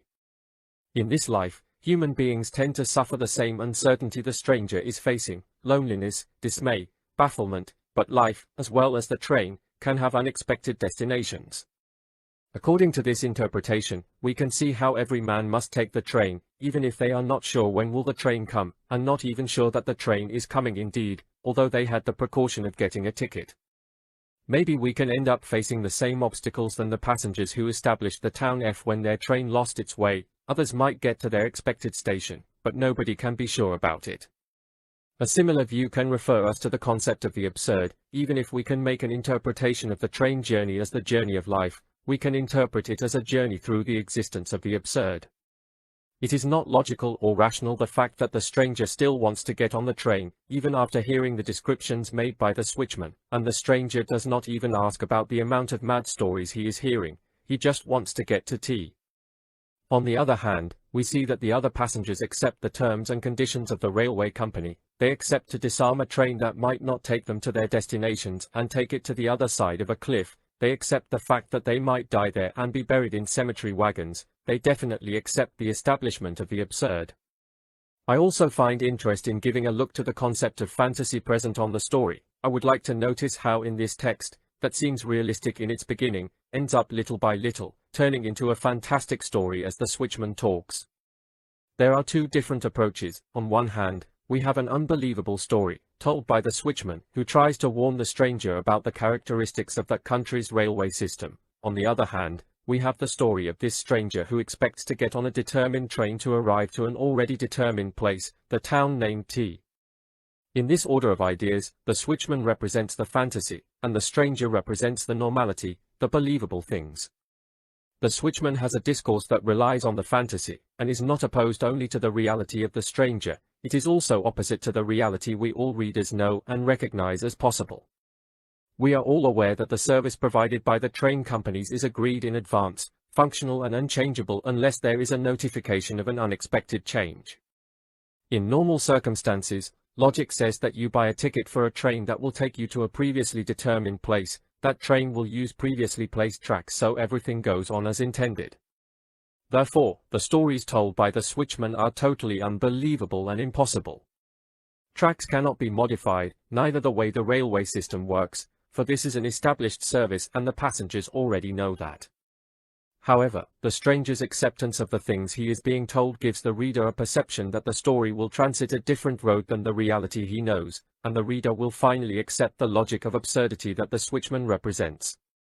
The switchman starts in a recognizable reality, but it stirs to fantasy. It comes back to the recognizable reality when the whistle that announces the arrival of the train is heard. By the way, there is a strange element at the end. When the switchman asks the stranger about his destination, he changes his initial answer. Instead of answering T, he ends up saying that he needs to get to X, causing a break in his realistic discourse. In order to conclude, I will briefly refer the clear influence of Franz Kafka in this story. In the first place, the weight and uncertainty that the stranger suffers can be compared to the difficulties the protagonist of The Castle experiences. In that novel, we witness the way the protagonist named K is unable to enter a castle where he had the obligation to go. This Kafkaesque character suffers an endless weight that can be compared to the stranger's one. In another Kafka's short story named A Common Confusion, we can also see the way the dealers A and B arrange a meeting, but they cannot meet each other. The recurrent topic of an endless wait can also be seen in a short story named Before the Law, in which a farmer waits during all of his life an authorization to go through a door. Another typical feature in Kafka's literature that can be seen in the works of Arriola is the tendency towards the infinite and the chaos, a topic that has been approached by the Czech author in The Great Wall of China, about that never-ending project, and also in The City Coat of Arms, in which he wrote about the impossibility of completing Babel's Tower. In Arriola's short story, infiniteness and chaos are present in the railways, as well as the uncountable troubles the passengers must go through. At last, one of the pillar topics in Kafka's literature that can also be seen in The Switchman is the topic of the indefinable power. This is a recurrent topic in the works of the Czech author that describes the reality of bureaucracy and the big almighty companies. In the short story by Arriola, the National Railway Company is the one which holds unlimited power.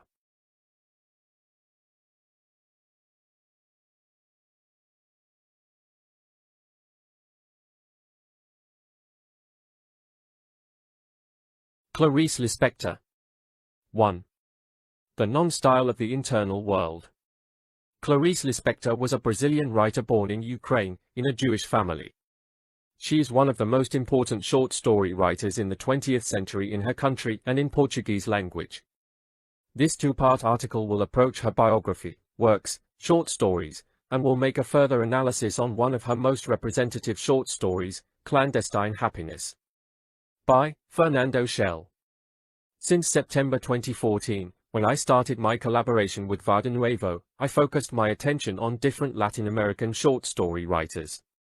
Although this has not been the only topic I have worked on, as I have written about Kafka's The Metamorphosis, about the Parlamento Nacional de Escritores de Colombia, Colombia's National Writers' Congress, and other kinds of literary manifestations such as utopias, dystopias, and uchronies, the truth is that Latin American short story writers have the biggest percentage of attention in my works. My articles about Felisberto Hernandez, Julio Cortázar, and Jorge Luis Borges are now part of a book published on May 2015, named The Fantastic Short Story in Rio de la Plata. After publishing this work about authors from the region of Rio de la Plata, I thought about a more ambitious idea, to study different Latin American short stories for the magazine and then add them to a compilation named The Latin American Short Story or something like it. I have noticed that there are many books about fantastic short stories in Rio de la Plata as well as Latin American short stories, but my works are not authors' compilations with dates and characteristics. My works are an analytic and personal look of those texts. Thinking about this new ambitious idea, I decided to start analyzing some short stories by Latin American writers that did not belong to the region of Rio de la Plata. After leaving my nearest geography, my first stop was Mexico. For my literary project, all of the countries bring a difficulty, each one of them has many good writers, and I can only choose one. Once the author is chosen, I find a second difficulty: I have to choose the short story. This is not an easy task. In this case, I try to choose one of the most representative short stories of each country. In Mexico, I chose Juan José Oriola and his short story The Switchman. I continued my search through Latin America and I stopped in Colombia, the country in which I have lived for the past 5 years. Even though Colombia has a great amount of good short story writers, it was not very difficult to choose the most representative one. I decided to study a short story by Gabriel Garcia Marquez named One of These Days. I will keep doing the same with every Latin American country until I finish the book I planned.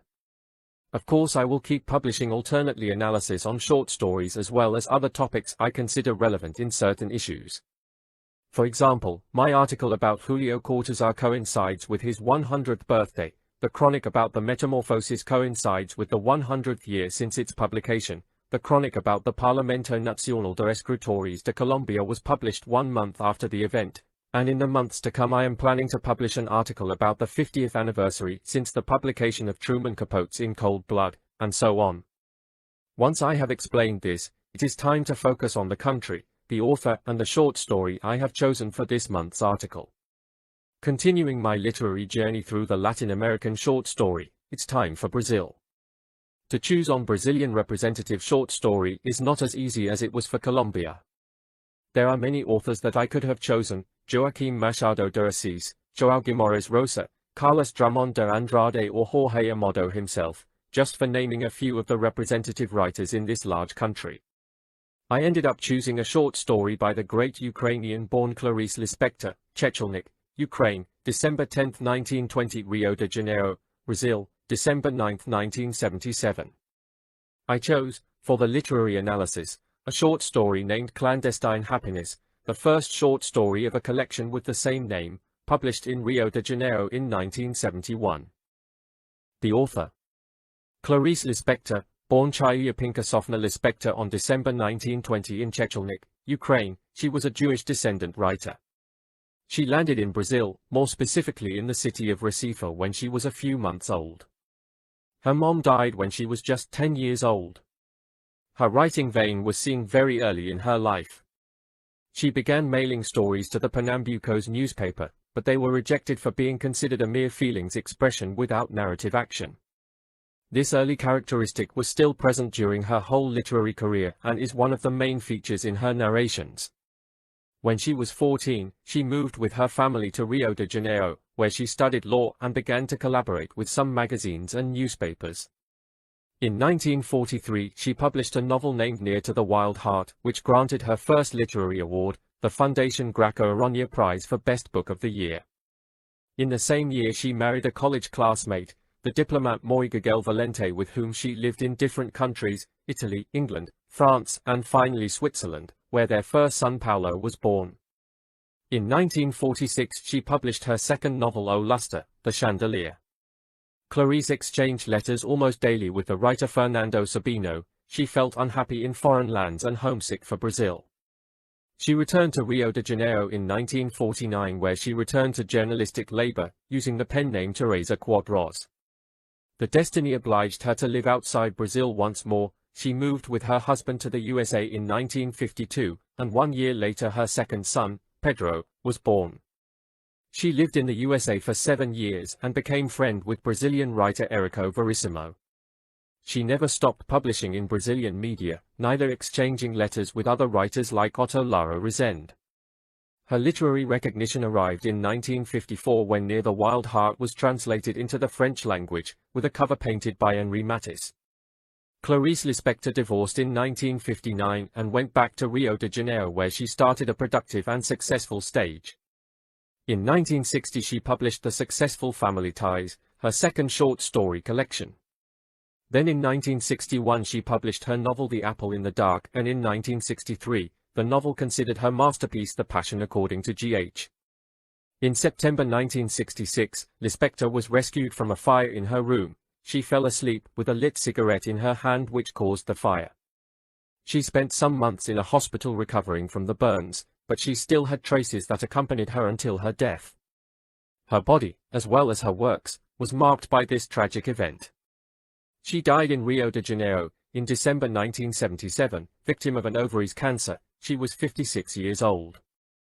She died a few months after the publication of her last novel, The Hour of the Star. Her short stories.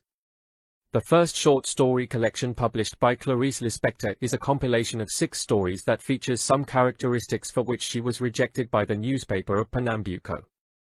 These are short stories where the action seems to be left aside and privileges the characters' feelings and sensations. The collection was published in 1952 and is titled, Some Stories. As I said earlier in this article, in 1960, Family Ties, her second short story collection, was published with a lot of success. Family Ties is about her family life and her complex personality. Brazilian writer Érico Verissimo, her great friend in USA, said once that this book was the best short story collection since Machado de Assis. Her next short story collection was published in 1964 and was titled The Foreign Legion. It has 13 short stories. Her following short story compilation was named Clandestine Happiness. It was published in 1971. It is a very intimate book, and one of Clarice's best-known work. The homonymous short story is the first one in that book, and is the one I chose for a further analysis in the second part of this article.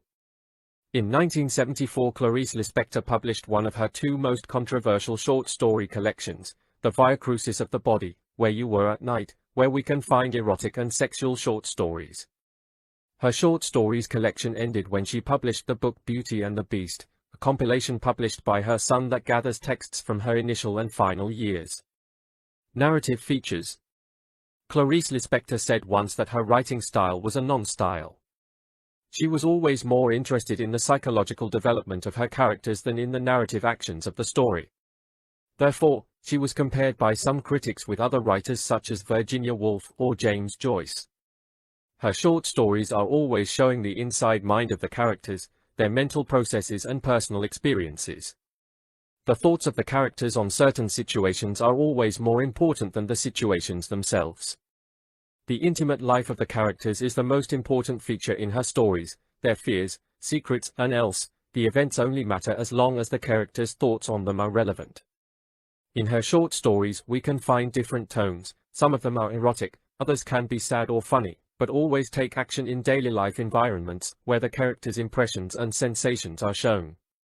Her stories often take place in domestic spaces, where daily life events happen, and it is there when her characters, mostly female, project their inner selves and show their emotions. Her interest in describing the sensations and desires of the intimate life is clearly seen in Clandestine Happiness, the short story I chose for an analysis. It is a short story that takes a look into a child's mind, the thoughts and feelings of a girl. It is a story about cruelty and pain, but also about joy and passion.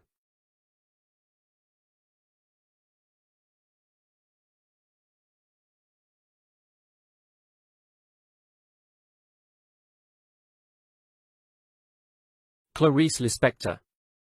2. The non-style of the internal world. Clarice Lispector was a Brazilian writer born in Ukraine, in a Jewish family. She is one of the most important short story writers in the 20th century in her country and in Portuguese language.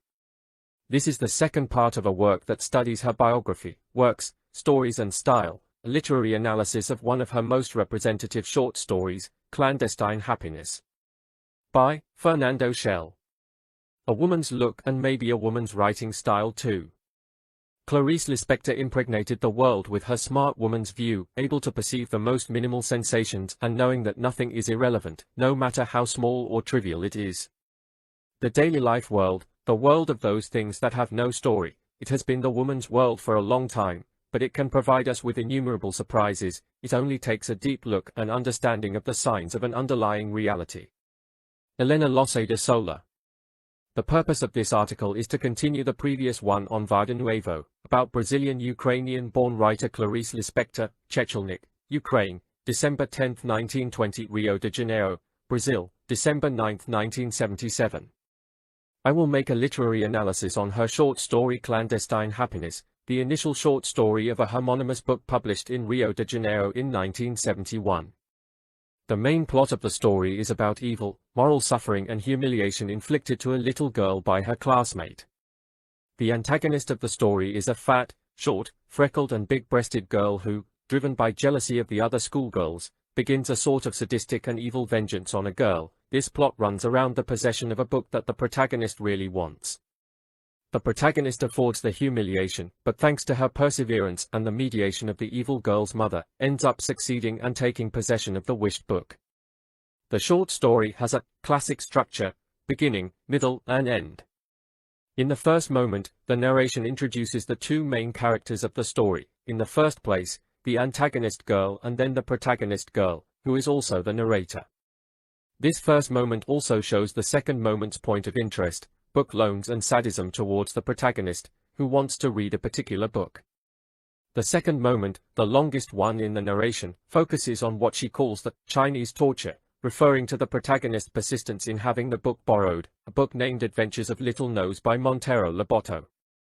The plot is solved when the mom of the girl who owns the book shows up in the scene. The final moment of the story focuses in the experiences of the protagonist after she could finally get the book. A look into the plot and some commentaries. There are a lot of autobiographic elements in this story. Even if the fiction is as free as the writers want, there is no doubt that the blonde, skinny, and tall girl is Clarice Lispector herself when she lived in Recife. This short story shows childhood as a stage of exploration and discovery, a preparation for life.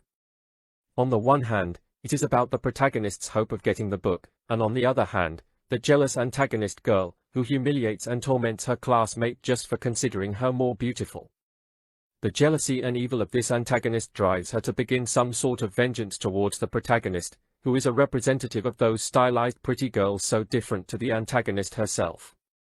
She was fat, short, freckled, and with sort of reddish excessively frizzy hair.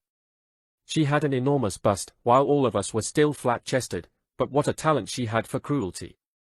She was pure vengeance, noisily chewing her caramels. How this girl must have hated us, we who were unforgivably pretty, thin, tall, with smooth hair. The antagonist, daughter of the bookstore owner, has the advantage of having a book that the protagonist wants, Adventure of Little Nose by Montero Lobato, a classic Brazilian's child book. The antagonist promises the narrator that she will lend her the aforementioned book, but she uses this power to mercilessly humiliate and inflict moral pain in the narrator. The antagonist starts telling the narrator that she must head to the antagonist's home to get the book borrowed, but days pass and the antagonist always has an excuse for not lending the book, and the same thing happens every day. The evil of the bookstore owner's daughter can be seen in the pleasure she feels by humiliating and tormenting the other girl. The secret plan of the bookstore owner's daughter was quiet and diabolic, and so it continued. For how long? I went to her house every day, without missing a single day. We can see how the protagonist, even though she is aware of the torture she is being inflicted, keeps going to the antagonist's house with joy, with the hope of finally receiving the book. The love for reading makes her afford the humiliation, but in the end, the circumstances turn in favor and she ends up being benefited. One day, the mother of the antagonist girl, who has repeatedly seen the other girl in her house's door, and after she asks for explanations, becomes aware of the evil game that her own daughter was playing. As a punishment, the mother gives the book to the protagonist, and tells her that she can keep it all the time she wants. For as long as I would like, is all that a person, big or small, can dare to want. This is something wonderful for the blackmail victim. It means that there are no restrictions and boundaries of any kind. Nevertheless, despite we thought the girl was going to start reading immediately, she decided to postpone the reading and just enjoy the possession of the book as a mere object. She prefers to enjoy the emotion of a slow reading, because she will have the book for as long as she likes. The story ends before the protagonist reads the book entirely. Reading becomes to her a clandestine happiness.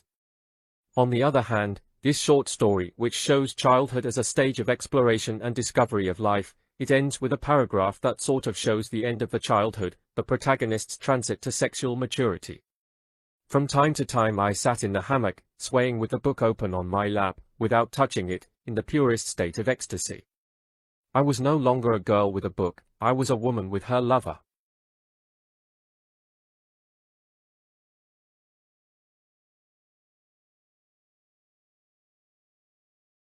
Mario Vargas Llosa. On Sunday.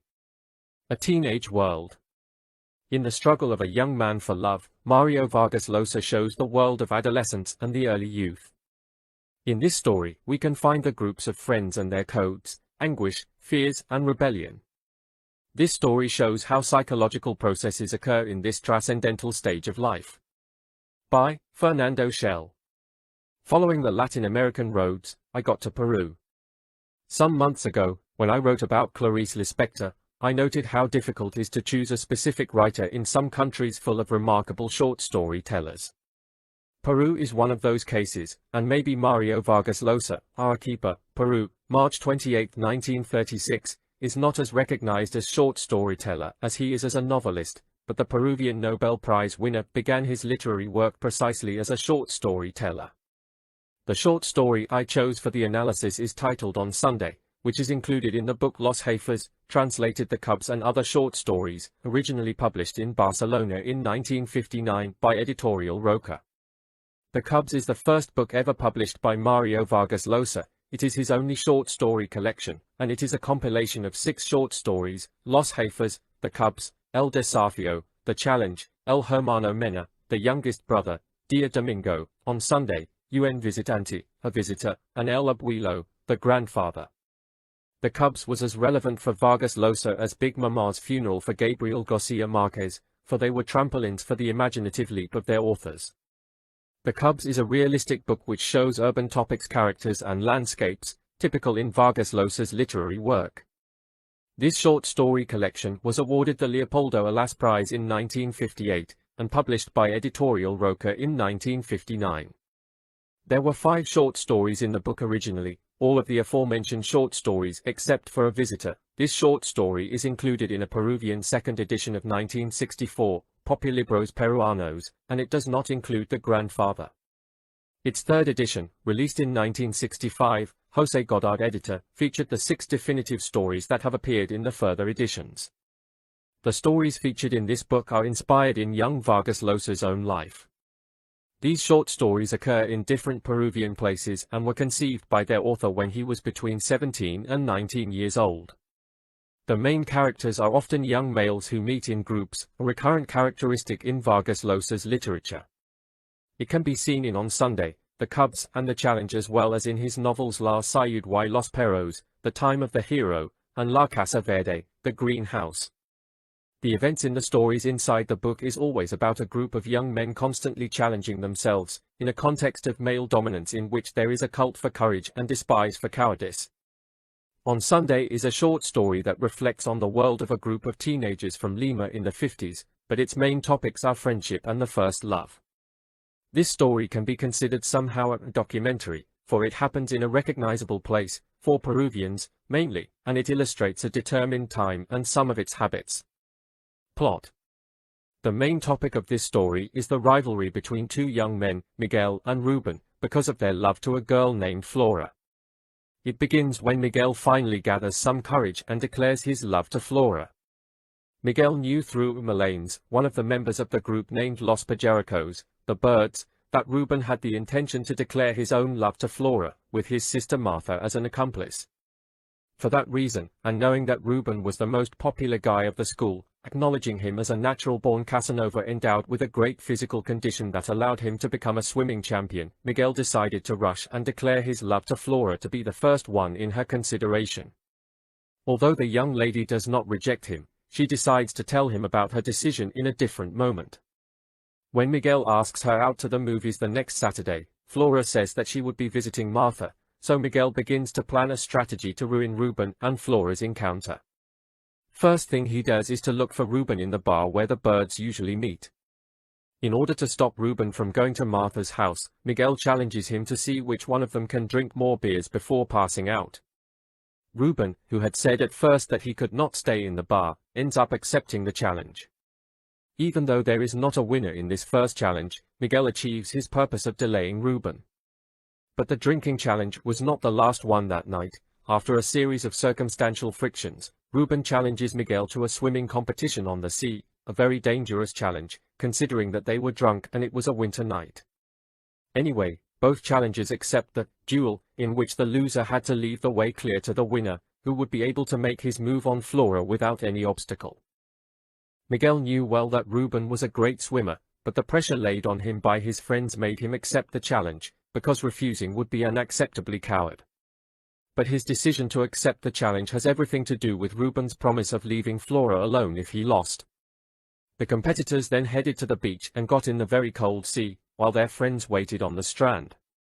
After a moment in which nothing relevant seemed to occur, the swimmers began to feel the severity of the frozen water and their organisms got affected by the alcohol and the relentless cold.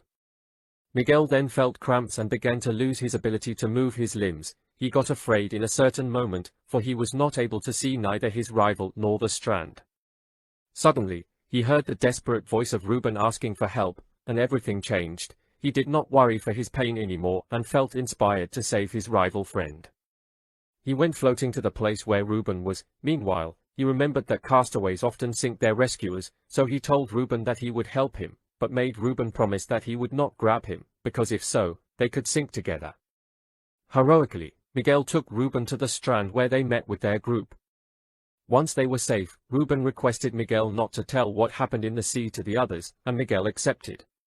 In reciprocity, Ruben admitted to his friends that Miguel had won the race.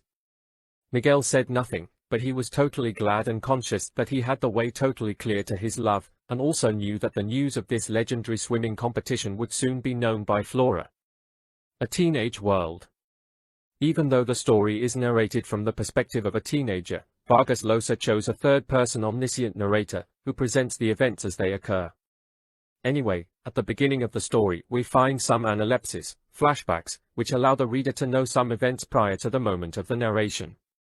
The story begins to be narrated in media res, in the moment in which Miguel declares his love to Flora. From now on, we witness a story about learning, related to the meeting of the first love, which almost everyone finds in the youth years. This short story recreates the psychological environment in that time of life. It is a narration full of anguish, fear, drama, defiance, courage, and love. As readers, at the beginning, we can feel Miguel's insecurity when he tries to declare his love, and then we feel his anguish when he receives Flora's answer. Later we witness the bar's atmosphere, when the young boys challenge each other and they finally have a showdown for the love of Flora. The characters are minimally described. Psychological aspect has a lot more of description than their looks. The only thing we know for sure is that Ruben is more stylized than Miguel, and we know nothing about the rest of the gang. Flora, the beautiful lady for which Miguel and Ruben have fell in love is, without intending it, the main motivation of the story, and is also almost a decorative character, because we do not know anything else about her after that brief dialogue with Miguel at the beginning of the story. The main characters of the story, Miguel and Ruben, suffer changes according to the situations.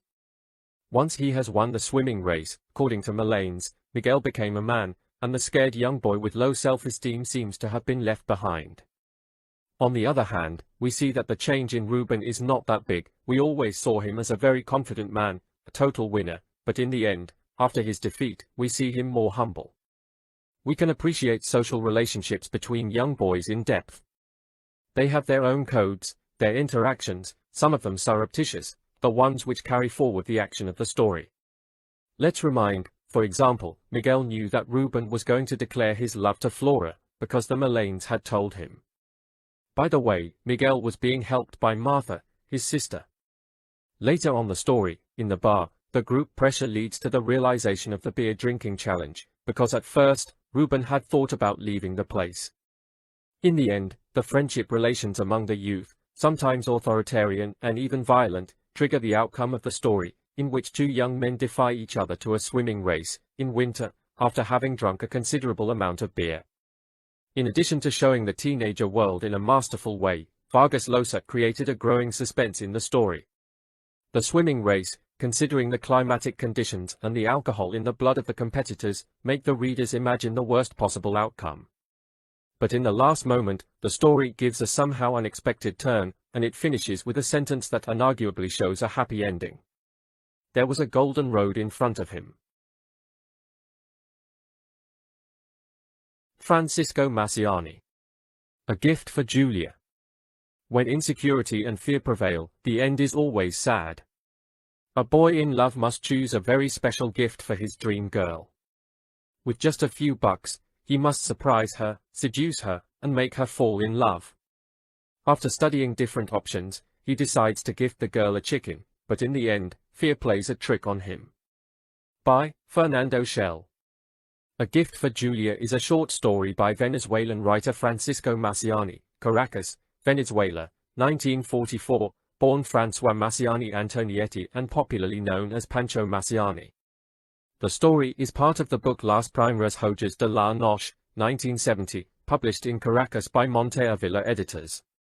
This book, as well as his short story collection El Lanero Solitario Tiene la Cabeza Pelada como un cepillo de dientes, 1975, has been very popular in his country since its publication. The reason for its popularity may be that it can reach a wide range of readers. Most of the protagonists in these stories are teenagers facing the problems of life for the first time. Generally, Maciani's short stories have a first-person narrator, as in the analyzed text, that shows us a colloquial, emotive, and sometimes humoristic language, typical of the teenage years. And the teenage world is precisely the prime matter in Maciani's stories, their first moments of happiness and sadness of the daily life. The main topic of the story is insecurity, embodied in the actions carried out by the main character. In short, the argument can be resumed like this: Juan, a hesitant young man, faces the difficulty of choosing a birthday gift for his friend Julia, of whom he is in love, although he does not express it explicitly. His inexperience and improvisation lead him to gift her with a chicken, a gift that he does not dare to give her in the end. Juan, who is both the protagonist and the narrator of the story, refers some past events to the readers. The story begins with a brief meditation about the reason that triggers the action, the choice of the gift for Julia.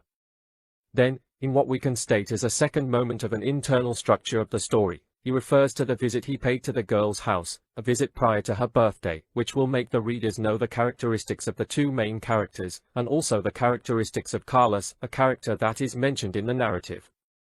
This moment ends when Julia and the protagonist come to an agreement of meeting the next day at 3:30 in the cafeteria. The third moment of the internal structure takes place the day after the visit, that is, on the day of the meeting. This segment tells Jorge's journey through different places and also his meditation, in the search of the right gift. It is here when he sees a rabbit and thinks that the ideal gift for Julia would be a chicken. Once Juan has the right gift in his hands, we move on to the fourth and last moment of the narrative, the longest and most tense part of the story, the moment of the date in the cafeteria. The object that will trigger the action of the story and that occupies the meditations of the protagonist in the first two paragraphs of the text, is already present in the title of the work. A Gift for Julia is an emblematic title which advances in the main topic of the story and shows what the role of the protagonist will be, because although the name of the girl appears in the title, the story is actually about the psychological processes and the personal universe of the young protagonist, aspects that will be known in depth. It is not even necessary that we finish the first paragraph of the story to realize that it is narrated in a very natural way. The narrative voice, in first person, is the voice of the teenager who, far from any aestheticism, chooses to express himself in the colloquial and daily language of young Venezuelans. After making a brief meditation about what would be a good gift for Julia, Juan makes a reference to Carlos, the young man who will be an antagonist in the story, but who will only appear referred, and never takes part in the actions of the story. In any case, Carlos is described as a rude young man, somewhat more experienced than Juan, but perhaps the fundamental trait of the character, what characterizes him most, is that he also aspires to be Julia's boyfriend. There is no physical description of this absent character, but neither is there any of Juan or Julia. This is a story where there is a prevalence of the psychological traits of the characters over their physical traits. While choosing the elements that he will tell the readers, Juan decides to tell about the visit he paid to Julia. There, the readers will get to know the personality of both Juan and Julia. Juan's personality will be more deeply known because, as a narrator, he will be responsible for showing us how his thinking develops as the events happen. He is a very direct narrator, he permanently has his readers in mind, and there are moments when he even explains why he chooses to refer to a certain fact. For example, when he says, "And I was still playing the drum." That's what I tell you so you can see. Julia is shown as a distracted girl, but not at all naive. She likes to show off, making previously rehearsed seductive poses. Carlos, the antagonist boy, who also aspires to Julia's love, is a great shadow in Juan's thoughts and also works as a great projected shadow in the story, since he will never be present in the action. he only appears when he is referenced. Although Juan never expresses explicitly being in love with Julia throughout the story, there are moments in the narration that evidence it, for example, this. When that happens, when she smiles to me, then I take my chance to watch her little mouth, those two little orange pieces, because that's the way it is, she has two little orange pieces, and I know for example that her upper lip, when separated from the lower one, it seems that it was afraid to leave the other one alone, and then it trembles a little bit, not a lot, just a little, and then it approaches the other and accompanies it a little, and then, from between the two little orange pieces, comes out something like a little drop juice that stains a little the wrinkles of her lips, and then I feel dizzy, and I feel a sensation of having something like chewing gum between my molars, and she looks at me and says, "What's wrong?" And I wake up. I know I would never be able to hold her hand, ever. This passage, besides adding lyricism to the story, shows the main characteristics of Juan, his fear, his lack of audacity to face the situations and carry out his desires. Like most young people, Juan just has the money his mother gives him to satisfy his needs. With that few money, he leaves his house and tries to find the gift for the girl and ends up buying a chicken, as mentioned before, something very unusual. Perhaps his choice has something to do with the fact that, since Julia belongs to a family with a good economic position, something we know from the amount of service personnel she has in her house, Juan wants to seduce her with a gift that is not important for its material value, but for its sentimental value. In short, perhaps that, his inexperience, or an impulse, made him think that a chicken would be a great idea for a unique and special gift. After having the wanted gift in his hands, he goes to the place where he was scheduled to meet Julia at 3:30 in the afternoon, at the cafeteria. There he asks for a chocolate milkshake and feels annoyed by the place's waiter, who does not stop watching the box moving because of the chicken inside.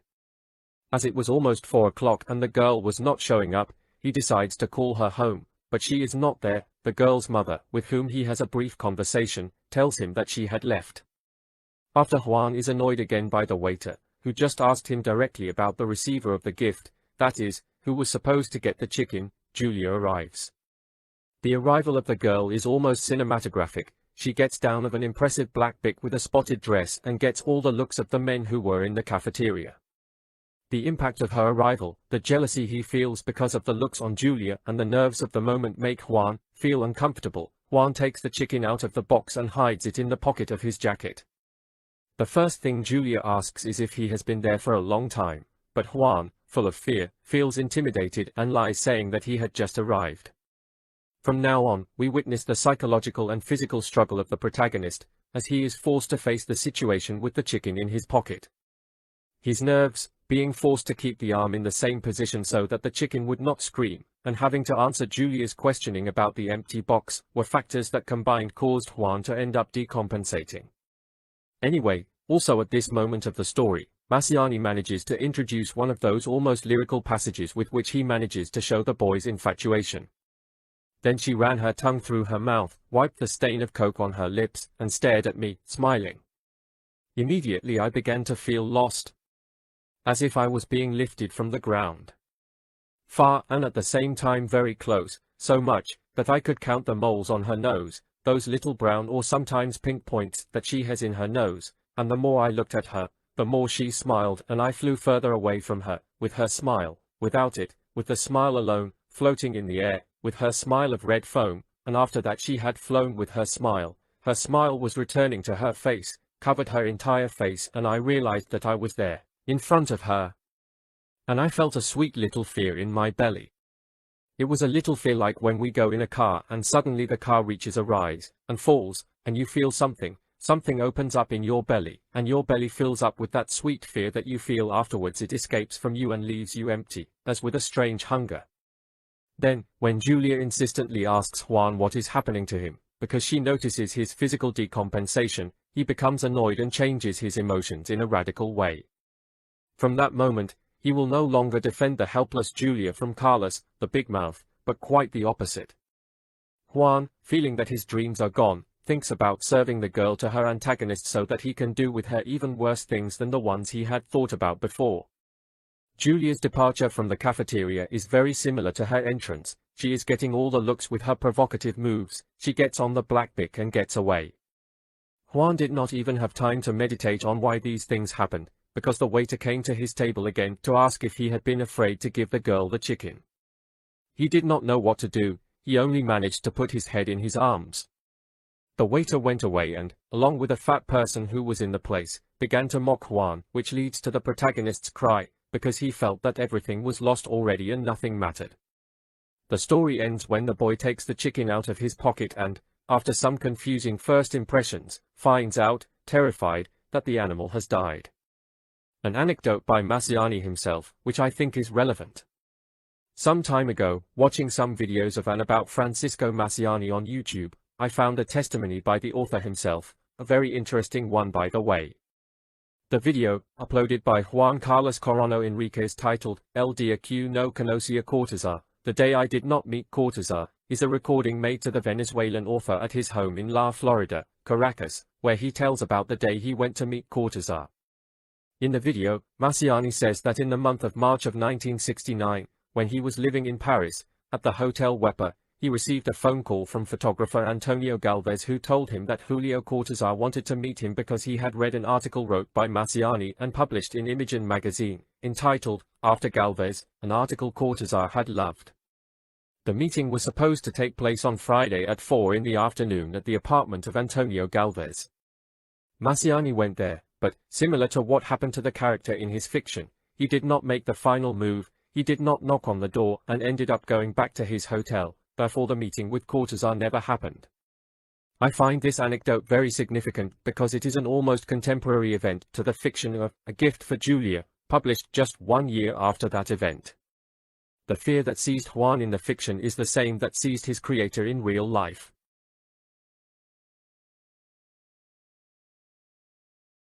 Augusto Roa Bastos. The Excavation. A ceaseless fight for freedom and life. War, casualties, tunnels, victims and murderers, plots and a frustrated freedom. The Excavation is one of the most representative stories by the Paraguayan Cervantes Prize winner. By Fernando Chelle. The story chosen for a literary analysis was written by Paraguayan writer Augusto Roa Bastos, Asunción, Paraguay, June 13, 1917, idem, April 26, 2005. It is a short story called La Excavation, The Excavation, a story that belongs to the book El Trueno entre las Hojas, Thunder Among the Leaves, published by Editorial Losada in 1953. Thunder Among the Leaves is one of the most important books by Augusto Roa Bastos, for it was the first book that granted him international recognition.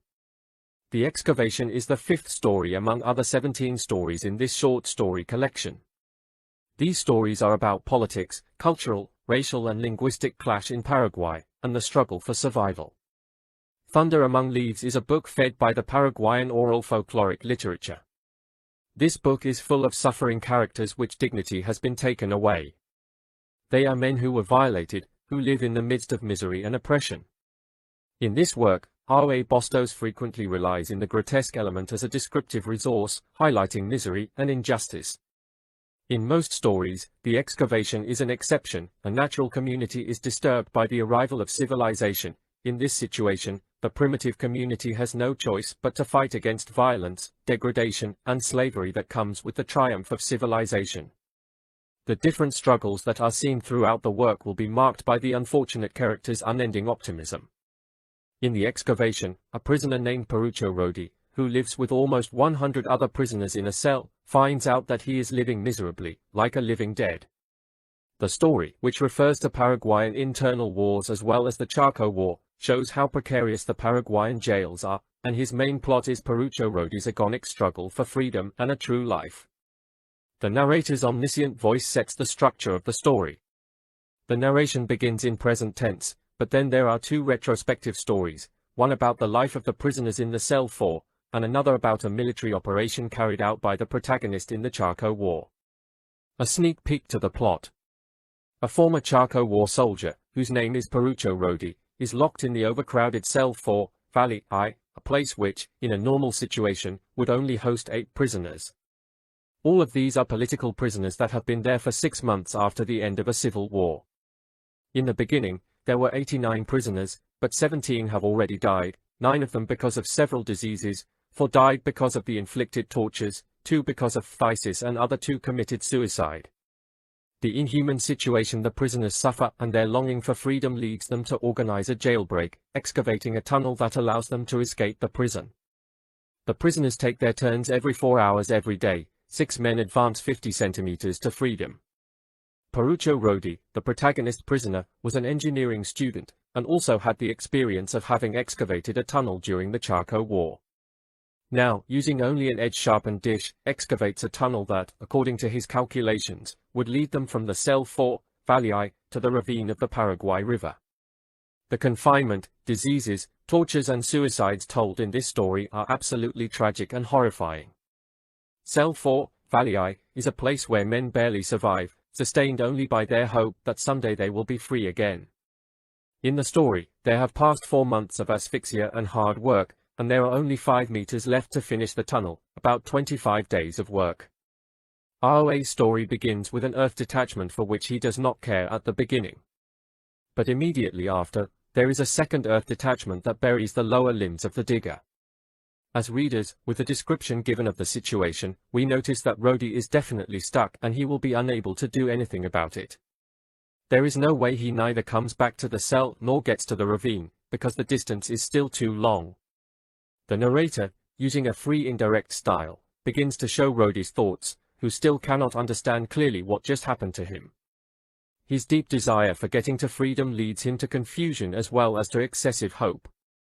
As the asphyxiation progresses, the digger begins to remember his time as a soldier in the Chaco War.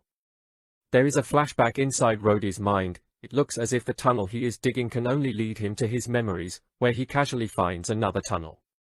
In the Chaco War, which confronted Paraguayans against Bolivians, in the battlefront of Gondra, the enemy trenches were just 50 meters away. Ferruccio Rodi, along with 14 men, dug an 80 meters tunnel during 18 days, from the Paraguayan trench to the posterior part of the Bolivian rearguard. Thanks to this, Ferruccio Rodi won the battle, and thanks to this stratagem, the Paraguayan army took their enemy by surprise. Rodi's memories then become a hallucination, a delirium, and the story tends to circularity. Ferruccio Rodi interprets that the 89 murdered people in the night of Gondra are the same 89 prisoners in the cell 4, Valley. The faces of the people in the Chaco War are now the faces of his cellmates, and that Bolivian soldier whom he shot to death looks so much like himself that he could have been his own twin. Ferruccio Rodi dies by asphyxia. The tunnel does not get him to freedom, neither to his cellmates. It will even become an excuse and cover-up for the prison guards to kill the remaining prisoners. When the guards find out the tunnel of the cell 4, Valley, get a macabre idea. The night after they discover the tunnel, the prisoners see that the door of their cell is unlocked. Despite the unexplainable situation, they do not suspect a possible ambush. They go out, find everything desert, they cross a back door that leads to an alley and they fall right into the trap. They are eliminated in a few seconds by machine gun fire. It is a similar death to that suffered by the Bolivians of the front of Gondra at the hands of Rodi and other Paraguayan soldiers. The prison guards were able to distort the truth for the public. They had a satisfying explanation of the facts and were able to use the truth in order to lie. There was the tunnel that nobody wanted to look and made the guards' version of a jailbreak believable. The short story's end shows the invariability of the situation in jails, as the tunnel was blocked and later the cell 4 got overcrowded again, which shows the beginning of another horrifying cycle. A small reflection. This is a short story that we can call a typical ROA Bustos. There is an implicit social protest, the complaint for the living conditions of the underprivileged, the defense of human rights and the fight against injustice. We can also see something I said in the beginning of this article, the hope of the unfortunate character amidst a totally adverse situation. The hope can be seen in the prisoner's decision to dig a tunnel, but it can also be seen in the agonizing Rodi's thoughts. These are thoughts that are not exempt of guilt because, prior to his death, Rodi remembers the killings and deaths in the Chaco War, which torments him. ROA's genius touch can be seen in that game he establishes between the past and the present in Ferruccio Rodi's mind. This prisoner, who is the protagonist of the story, lives a deplorable situation and is also a victim of abuses and injustice, is a former killer of 89 Bolivians, whom he murdered in their sleep. Seen that way, He is also a traitor to the human fraternity, and it makes him feel guilty. That is why the 89 faces of the Bolivians become the faces of the 89 prisoners in the present, including Parucho Rodi himself, who also sees his own face in the enemy he shot with his machine gun in that unforgettable night at Gondra's battlefront.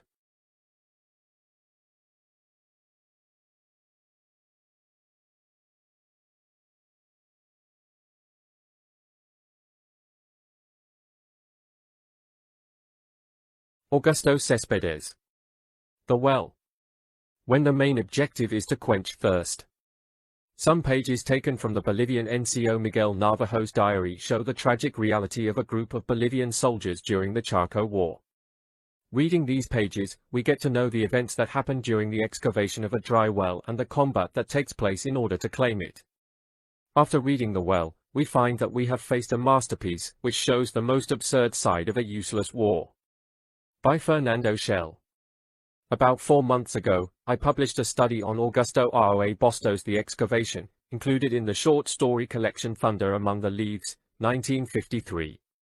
In that short story, the Paraguayan Cervantes Prize winner tells the story of the prisoner Parucho Rodi, a Chaco War former fighter, whom is jailed in miserable conditions in Paraguay. Even though the excavation is about Rodi's struggle for freedom and the war is just a background, for it is only present in Rodi's hallucinations. Out there, in Gondra's front, he had excavated 80 meters from their trench to the back of the Bolivian rear, a successful strategy that took the Bolivians by surprise. But I will not analyze this short story again. My intention is just to use it as a reference because the story I will analyze has the same background, but it is approached from the Bolivian side. The author I chose for this study is Augusto Céspedes, Cochabamba, Bolivia. February 6, 1904, La Paz, Bolivia. May 9, 1997. I will analyze his short story The Well, which belongs to his book Sangre de Mestizos, published in Santiago de Chile in 1936 by Ediciones Ursula. Both the book and the short story are considered ultimate jewels of the post-war literature by the aforementioned Augusto Roa Bostos. Sangre de Mestizos is Céspedes' first book. It was published immediately after the Chaco War was over. It is considered by most critics one of the best short story collections in Bolivian literature. We can say that Céspedes, who had an active role in that war, as a journalist for El Universal at first, 1933 to 1944, and later as soldier, 1934 to 1935, wrote all of these stories during the war, from the rearguard or from the battlefront. It can be considered a cornerstone of the literature regarding to Chaco War, a recurrent topic among Bolivian and Paraguayan writers. The work consists of 9 stories, in which a mestizo character always narrates in detail the reality of war. In these war and life stories, Céspedes shows the tragedies of war, the military tactics, and the weaknesses of the soldiers. He also makes social criticism and sometimes, even poetry. Even though in the first lines of this article I referred to Roa Bostos' story in order to show the other side of the coin, in Céspedes' story the reader will find a deeper look into that absurd war between Paraguay and Bolivia. In the Bolivian's book, and in the particular short story, we meet an inhospitable land, with a warm and dry weather, deserted, covered exclusively by autochthonous trees, a place where there was no water and therefore the access to wells and lakes became an important part of the military strategy. The lack of a water source will be the backbone of the story that I will analyze, and it is mentioned by Eduardo Galeano in Memoria del Fuego, Memory of Fire, where he explains that the lack of water was precisely the soldiers' cause of death. Bolivia and Paraguay are at war. The poorest countries in South America, the ones that do not have access to the sea, those who have lost the most are killing each other for a piece of a map. Hidden beneath the creases of both flags, the Standard Oil Company and the Royal Dutch Shell are disputing over a probable oil of the Chaco. Stuck at war, both Bolivians and Paraguayans have the duty of hating each other in the name of a land that they do not love, that nobody loves. The Chaco is a grey desert, inhabited by spines and snakes, with no singing birds nor a single person's footprint. Everything is thirsty in this spooky land. The butterflies crowd in desperation around the few drops of water. Bolivians have come from a freezer to an oven, they have been taken from the Andean peaks and thrown to these burnt bushes. Here they are dying because of the bullets, but many more are dying of thirst. The well. Narrative structure. The text is divided in 3 parts. The second and the third part are led by a Roman number, but the first part, I do not know why, is not. I do not know if it was Céspedes' decision not to number it, but the sure thing is it does not have a number. In its first part, Bolivian NCO Miguel Navajo is explaining his current situation and his decision of letting us know the story of a well. He chooses some excerpts of his personal diary that show the lives of some selfless sappers amidst an inhospitable waterless place, where they are threatened by the sun and dust. The first part of the story ends when they find a well, the main element of the second part. The second part of the story is the longest one. It starts on March 2nd. In this part we get to know about a group of Bolivian soldiers that have found a sterile well, from which they vainly try to drag some water, and we witness their hope and further misery. The third and last part of the story, which just quotes the date, December 7th, tells the bloody and unhappy ending of the defense of that well, useless like Chaco war itself. Plot. The story reproduces some pages from Bolivian NCO Miguel Navajo's diary. In the beginning of the story, Navajo is the narrator of his current status. He says that he has been suffering of beriberi. He says he is a patient in the Tereri hospital, and he also informs that he was in the military campaign for 2.5 years. He clarifies that, despite being sick and having been shot in his ribs last year, he is still captive and unable to go back to La Paz. As he gets bored in the hospital, he reads his diary and decides to show us some of its excerpts. From now on, the style of the narration will change. In the second part, the narrator tells about the excavation of a well around 1933. The characters, including the narrator NCO, are part of the Army's sapping line, which clear the roads for building bridges or digging ditches. So, the story does not make a clear reference to the enemy or the battles in this war, for thirst is the real enemy of these men. After receiving the order of digging a well from a man described as blonde and short, the soldiers find an old and not deep hole, a hole that no one knows who dug and abandoned it. Then, the soldiers decided to keep digging that hole hoping to find some water, but the hole just keeps going deeper and deeper. For a moment, the soldiers feel hopeful because they found mud, but it happens to be just a layer of wet clay. As they go deeper, they only find dry soil. 20, 30, and 40 meters deep, they still cannot find the well, and the search for water becomes the real war, and it gets more real than the war being held on the surface. As they go deeper and deeper, the soldiers lose their notion of time. They just survive their thirst in perpetual darkness and begin to rave and faint because of the asphyxia. In a certain moment, the Paraguayans find out that the Bolivians have a well, but they are unaware it is a dry one. The Bolivian soldiers defend the well as if they were protecting something precious, as if it weren't a sterile well. The battle for the empty well lasts 5 hours and the death toll is 13 soldiers, counting both sides. This useless battle for a useless well might work as a great metaphor for the absurdity of that war. The dry and sterile land ends up swallowing the soldiers' lives. A brief final commentary. Undoubtedly, Céspedes' purpose in this story was to show how useless and pointless the Chaco wars were. That dry well, which was only useful for burying both sides' soldiers, is a great symbol of that futility. The battle for that sterile well was not motivated for the will of getting some territory or the defense of an ideology. It was motivated by thirst, the survival instinct, and also the stupidity of some and the ignorance of the others. Roberto Bolaño. Sensini. When literature becomes the search for a decent life instead of glory. Through his favorite alter ego, Roberto Bolaño shows the life of 2 Latin American writers exiled in Spain, by the times of the dictatorships in America's South Cone. Under these circumstances, the literary creation, instead of being the search for glory and recognition, becomes the search for the economic prizes that will allow the protagonists to pay the bills. Literary contests, social relationships, exile, you can find all of these in this short story by the writer of The Savage Detectives. By Fernando Chelle. Continuing my journey through the vast, rich, and diverse world of the Latin American short story, I made a stop in Chile. I will analyze a story titled Sensini, by Chilean writer Roberto Bolaño, Santiago de Chile, Chile, April 28, 1953, Barcelona, Spain, July 15, 2003, from the book Phone Calls, published in Barcelona in 1997 by Editorial Anagrama.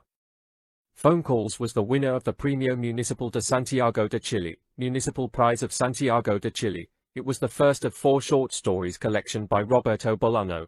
It was followed by Murdering Whores, 2001, and 2 books published posthumously, The Insufferable Gaucho, 2003, and The Secret of Evil, 2007. Bolaño's short stories were also collected in a book called Cuentos, published in 2013 by Editorial Anagrama in Barcelona, Spain. But let's take a look at the book Phone Calls, and then we can focus into the comments of Sensini. This first book by Bolaño, dedicated to his wife Carolina Lopez, consists of 14 stories and is divided into 3 parts. The writer decided to title each of the parts of the book, just like the title of the story that closes it. For example, the first part is called Phone Calls, just like the 5th story. It is preceded by the tales Sensini, Henri Simon Leprince, Enrique Martin, and Una Aventura Literaria, a literary adventure. This first part is the one that interested me, not only because it is where Sensini and the meta-literary Bolaño can be seen, also because 4 of the 5 stories on it have writers as protagonists and their main theme is the literary work. I will leave Sensini aside for a moment, for I will give a further look in detail to it later this article. In Henri Simon Leprince, the protagonist is a frustrated writer with few friends and not much capacity of making his works known. Enrique Martin is another unhappy protagonist, a poet who ends up hanging himself in his own bookstore. A literary adventure shows a critical confrontation of 2 antagonistic writers who exchange appreciations. Phone Calls, the homonymous story to this first part and also the book, is a simple story of dismay that includes the death of one of the parts. It is not a story that addresses the literary subject. The second part of the book, titled Detectives, does not address the literary topic. The most frequent topics in the second part are detectives and investigations, and the third part, titled And More, which focuses on stories whose protagonists are women. In Sensini, the first story of Phone Calls, we know, through the indefatigable Arturo Bolaño, the favorite Roberto Bolaño's alter ego, that he needs to take part on literary contests in different parts of Spain in order to complete the necessary money for living, because the scarce savings he got from working as a night watchman in a camping are running out. This story, winner of the San Narrative Prize Ciudad de San Sebastian, takes place at the time when Roberto Bolaño lived in Girona and Barcelona, where he became acquainted with other exiled Latin American writers. The theme of the story is the relation between literary creation and the market, while it revolves around literary contests. It unveils the reality of 2 non-consecrated writers in exile. The main characters do not seek the glory or recognition in the literary contests, but rather some money that allows them to meet the needs of the daily life. In the epistolary exchange between these writers, the triviality of these provincial contests is revealed. In these contests, the jurors do not read the whole works and sometimes they do not even read them. This provokes that the creators take advantage of the irregular situation and do not care about sending the same story with different titles to more than one contest. In this social and literary context, the stories have a pragmatic purpose and, as if they were racehorses, the writers send them to compete for the different cities of the Spanish territory, hoping to win as many awards as possible. It is a story with a strong autobiographical component that allows us to imagine the gestation of some of Bolaño's works, and on the other hand also shows us the difficulties that the writer had to face at certain moments of his life. The protagonists are easily identifiable. On the one hand, Roberto Bolaño, Arturo Bolaño, who takes the place of narrator protagonist, a young Chilean exiled in Spain, and on the other hand Antonio di Benedetto, Sensini, a writer who, as well as in the fiction, was exiled in Spain. The epistolary relationship between Antonio di Benedetto and Roberto Bolaño was really historical, it was real, and it is precisely from that relationship where the Chilean writer took his narrative material from. Although the story is part of Telephone Calls and was published in 1997, the story told there dates back to the late 70s or early 80s. Considering this autobiographical element, we can see Sensini as a sort of fictional game where different layers overlap each other. There is a Bolaño author who signs the work, and who invents Bolaño, the narrator, inspired in turn by a Bolaño author. The author invents a narrator who tells how he wrote what is published in the end, and that is ultimately what the readers read, some kind of Chinese boxes. Having made this fundamental appreciation, I will analyze some aspects of the story's argument. Sensini is a story narrated in first person by a protagonist narrator. It has a classic structure where the events follow a chronological order. A young 25-year-old Chilean writer based in Spain discovers that Luis Antonio Cencini, an Argentinian writer whom he admired, had participated in a literary contest where the narrator had obtained a mention, with the difference that the story written by Cencini was superior even to the winning story. Arturo Beleno, the protagonist young man, decides to ask the contest's organizers for Cencini's address. Once he gets it, he writes a letter to him expressing his admiration and comments on some aspects of the said contest. 2 weeks later, Beleno receives a letter written by Cencini and which begins an epistolary relationship. In their first letters, they just exchange some basic information, mainly about literary contests. The Argentinian writer encourages the narrator to participate in every contest he can. As time goes by, they become closer to each other and Cencini starts telling Beleno about different aspects of his life, for example, that he was living with his wife and one daughter, and that he had a son from a previous marriage that was allegedly lost in South America. Cencini also tells Beleno about his precarious economic situation. Meanwhile, Beleno tries to get deeper into the world of Cencini and begins to read and reread everything he can from the Argentinian author. At one point, on the initiative of Beleno, interested in meeting Cencini's daughter, the writers exchange photographs. In a letter, Cencini tells the narrator the corpse of his son was apparently found in a common grave of a clandestine cemetery. Later, when Beleno returns to Girona after some time out, he finds a letter from Cencini where he informs the narrator that he decided to return to Argentina. The dictatorship had fallen and there, he would be able to find more clues about his son Gregorio. He returned with his wife, while his daughter remained in Spain. Beleno decides to contact the daughter of his epistolary friend, but he does not succeed. 2 years later, he gets the news that Cencini is dead, and Beleno believes it was logical to think that the writer had decided to go and die in his own country. A short time later, someone knocks on Beleno's door. It was Miranda Cencini with a man. Beleno prepares dinner and a room for the visitors who were traveling around Europe. Once the visitors go to sleep, Beleno, who can't fall asleep, decides to watch TV and remembers Cencini. He then notices that Miranda Cencini could not fall asleep neither, so she comes downstairs and begins to talk with Beleno. They talk about Cencini, about his last moments alive, about how much some consecrated authors admired him and the little recognition he had, about the amount of literary contests he had won, and about how happy he was with the epistolary relationship he had with Beleno. 2 writers in exile. To finish the article, I will quote some passages from the story that refer to the exile. The characters. The story itself has an autobiographical value. It is an extensive testimony of the epistolary exchange between 2 authors exiled from their own countries. Arturo Beleno begins the story making clear his condition of exile. I had practically no friends and all I did was writing and go for long walks. I started at 7 in the evening, just after getting up, with a feeling like jet lag, an odd sensation of fragility, of being and not being there, somehow distant from my surroundings. The narrator tells his story from a condition of alienation to the place. But also in the story we can see, at least in their memory, the homelands that they had to abandon because of violence. In the first letter Beleno sent to Cencini, it already refers to the political aspect. The political situation in Chile and in Argentina, both dictatorships were still firmly in place, life in Spain, and life in general. Starting from this first letter, we will witness not only a letter exchange by 2 writers, we will also witness a letter exchange between 2 exiled Latin Americans in Spain. Cencini's homeland is present in his short stories. Although the themes and situations varied, the settings were usually rural, and the protagonists were the fabled horsemen of the Pampas, that is to say armed and generally unfortunate individuals, either loners or men endowed with a peculiar notion of sociability. Friendship arose between these characters because there is an almost total identification to each other.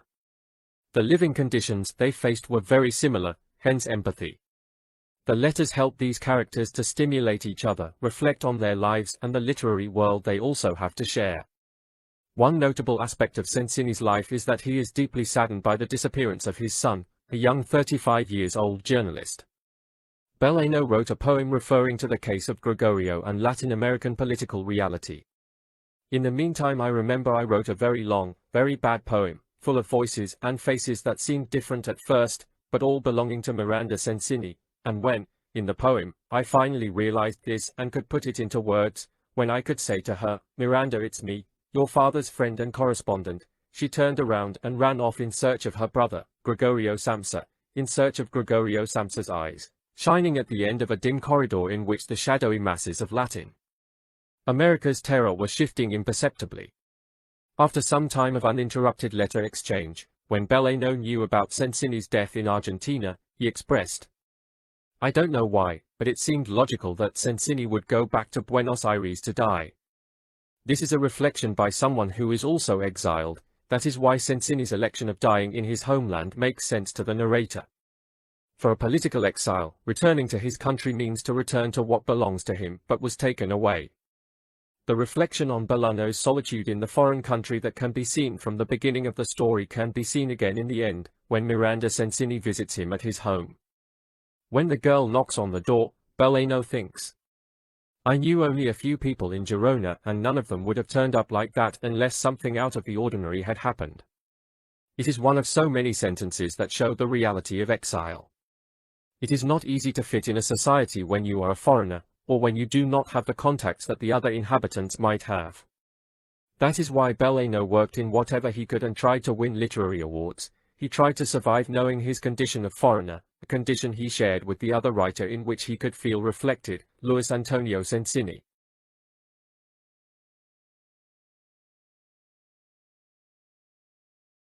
Gabriel Garcia Marquez. 1. A magic storytelling. Nobel Prize in Literature winner and a master among novelists. Short stories are present through all of Garbo's writing career, from his first works published in Colombian newspapers to Memoria de mis Putas Tristes, Memories of My Melancholy Whores, his last novel, published in 2004.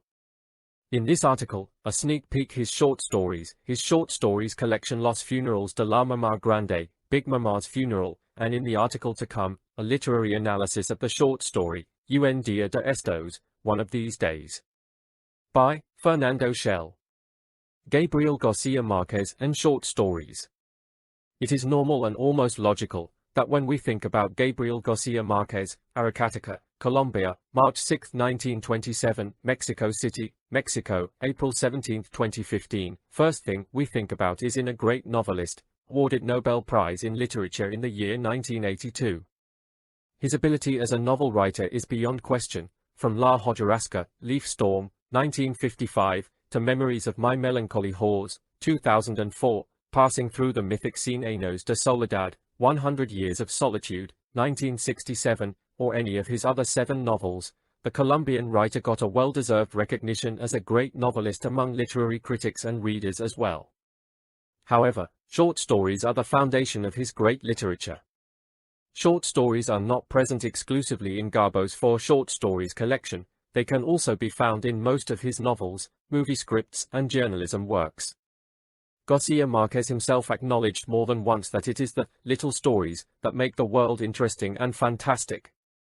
In his biography Viva para Contarla, Living to Tell the Tale, 2002, as well as in different interviews, Garcia Marquez said that the war stories and anecdotes told to him by his grandfather, whom he called Papa Lalo, and the fantastic stories about ghostly apparitions told by the women who lived in his home came together in his mind and became raw material for his stories, playing a very important role in his literary universe.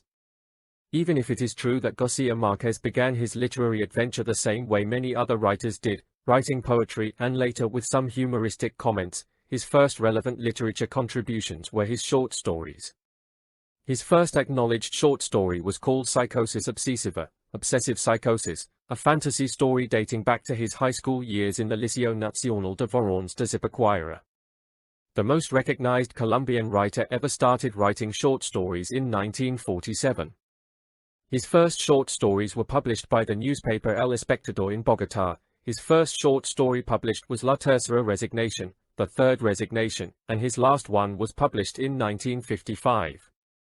His first stories were collected and published in a book named Ojos de Perro Azul, Eyes of a Blue Dog. A new stage of his writing began when he left Bogotá and started working as a journalist in Barranquilla and Cartagena, in the Colombian Caribbean coast. The short story Un Día Después del Sábado, a day after Saturday, was awarded the first prize in a short story contest organized by the Asociación de Escritores y Artistas de Colombia, Colombian Writers and Artists Association, and can be found in the compilation Tres Cuentos Colombianos, 3 Colombian short stories, published in 1954. In 1959, when Garcia Marquez was back living in Bogotá, he published Big Mama's Funeral. This story is a clear prequel to 100 Years of Solitude, and is part of a short story collection with the same name. I will further analyze this short story collection because I will make a literary analysis on the short story Un Día de Estos, One of These Days, which is present in said collection. At the end of the 60s, the Colombian Nobel Prize winner began writing a series of short stories that some experts in his work say were destined to be part of a children's book that was never published.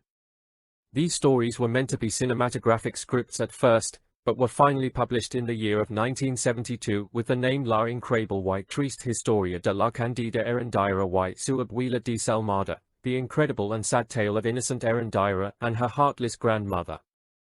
His final short story collection was published in 1992 with the name 12 Cuentos Peregrinos, Strange Pilgrims, a collection of stories about Latin American immigrants in Europe, published 500 years after the European arrival to America. Big Mama's Funeral. Big Mama's Funeral is the first short story collection by Colombian writer Gabriel Garcia Marquez, published in 1962. Even if those were not the first short stories written by the Nobel Prize winner, they were the first ones published as a whole book. In this collection we can find 7 short stories and a long story, which some critics prefer to call short novel, titled Big Mama's Funeral, which is the final story in the book. The scenario for this short story is the small town Macondo, which we had already visited in Leaf Storm, 1955, and we see it again in his most known novel 100 Years of Solitude, 1967. Mario Benedetti said in 1972 that this collection served as a trampoline for the great imagination spring of writing that 100 Years of Solitude was.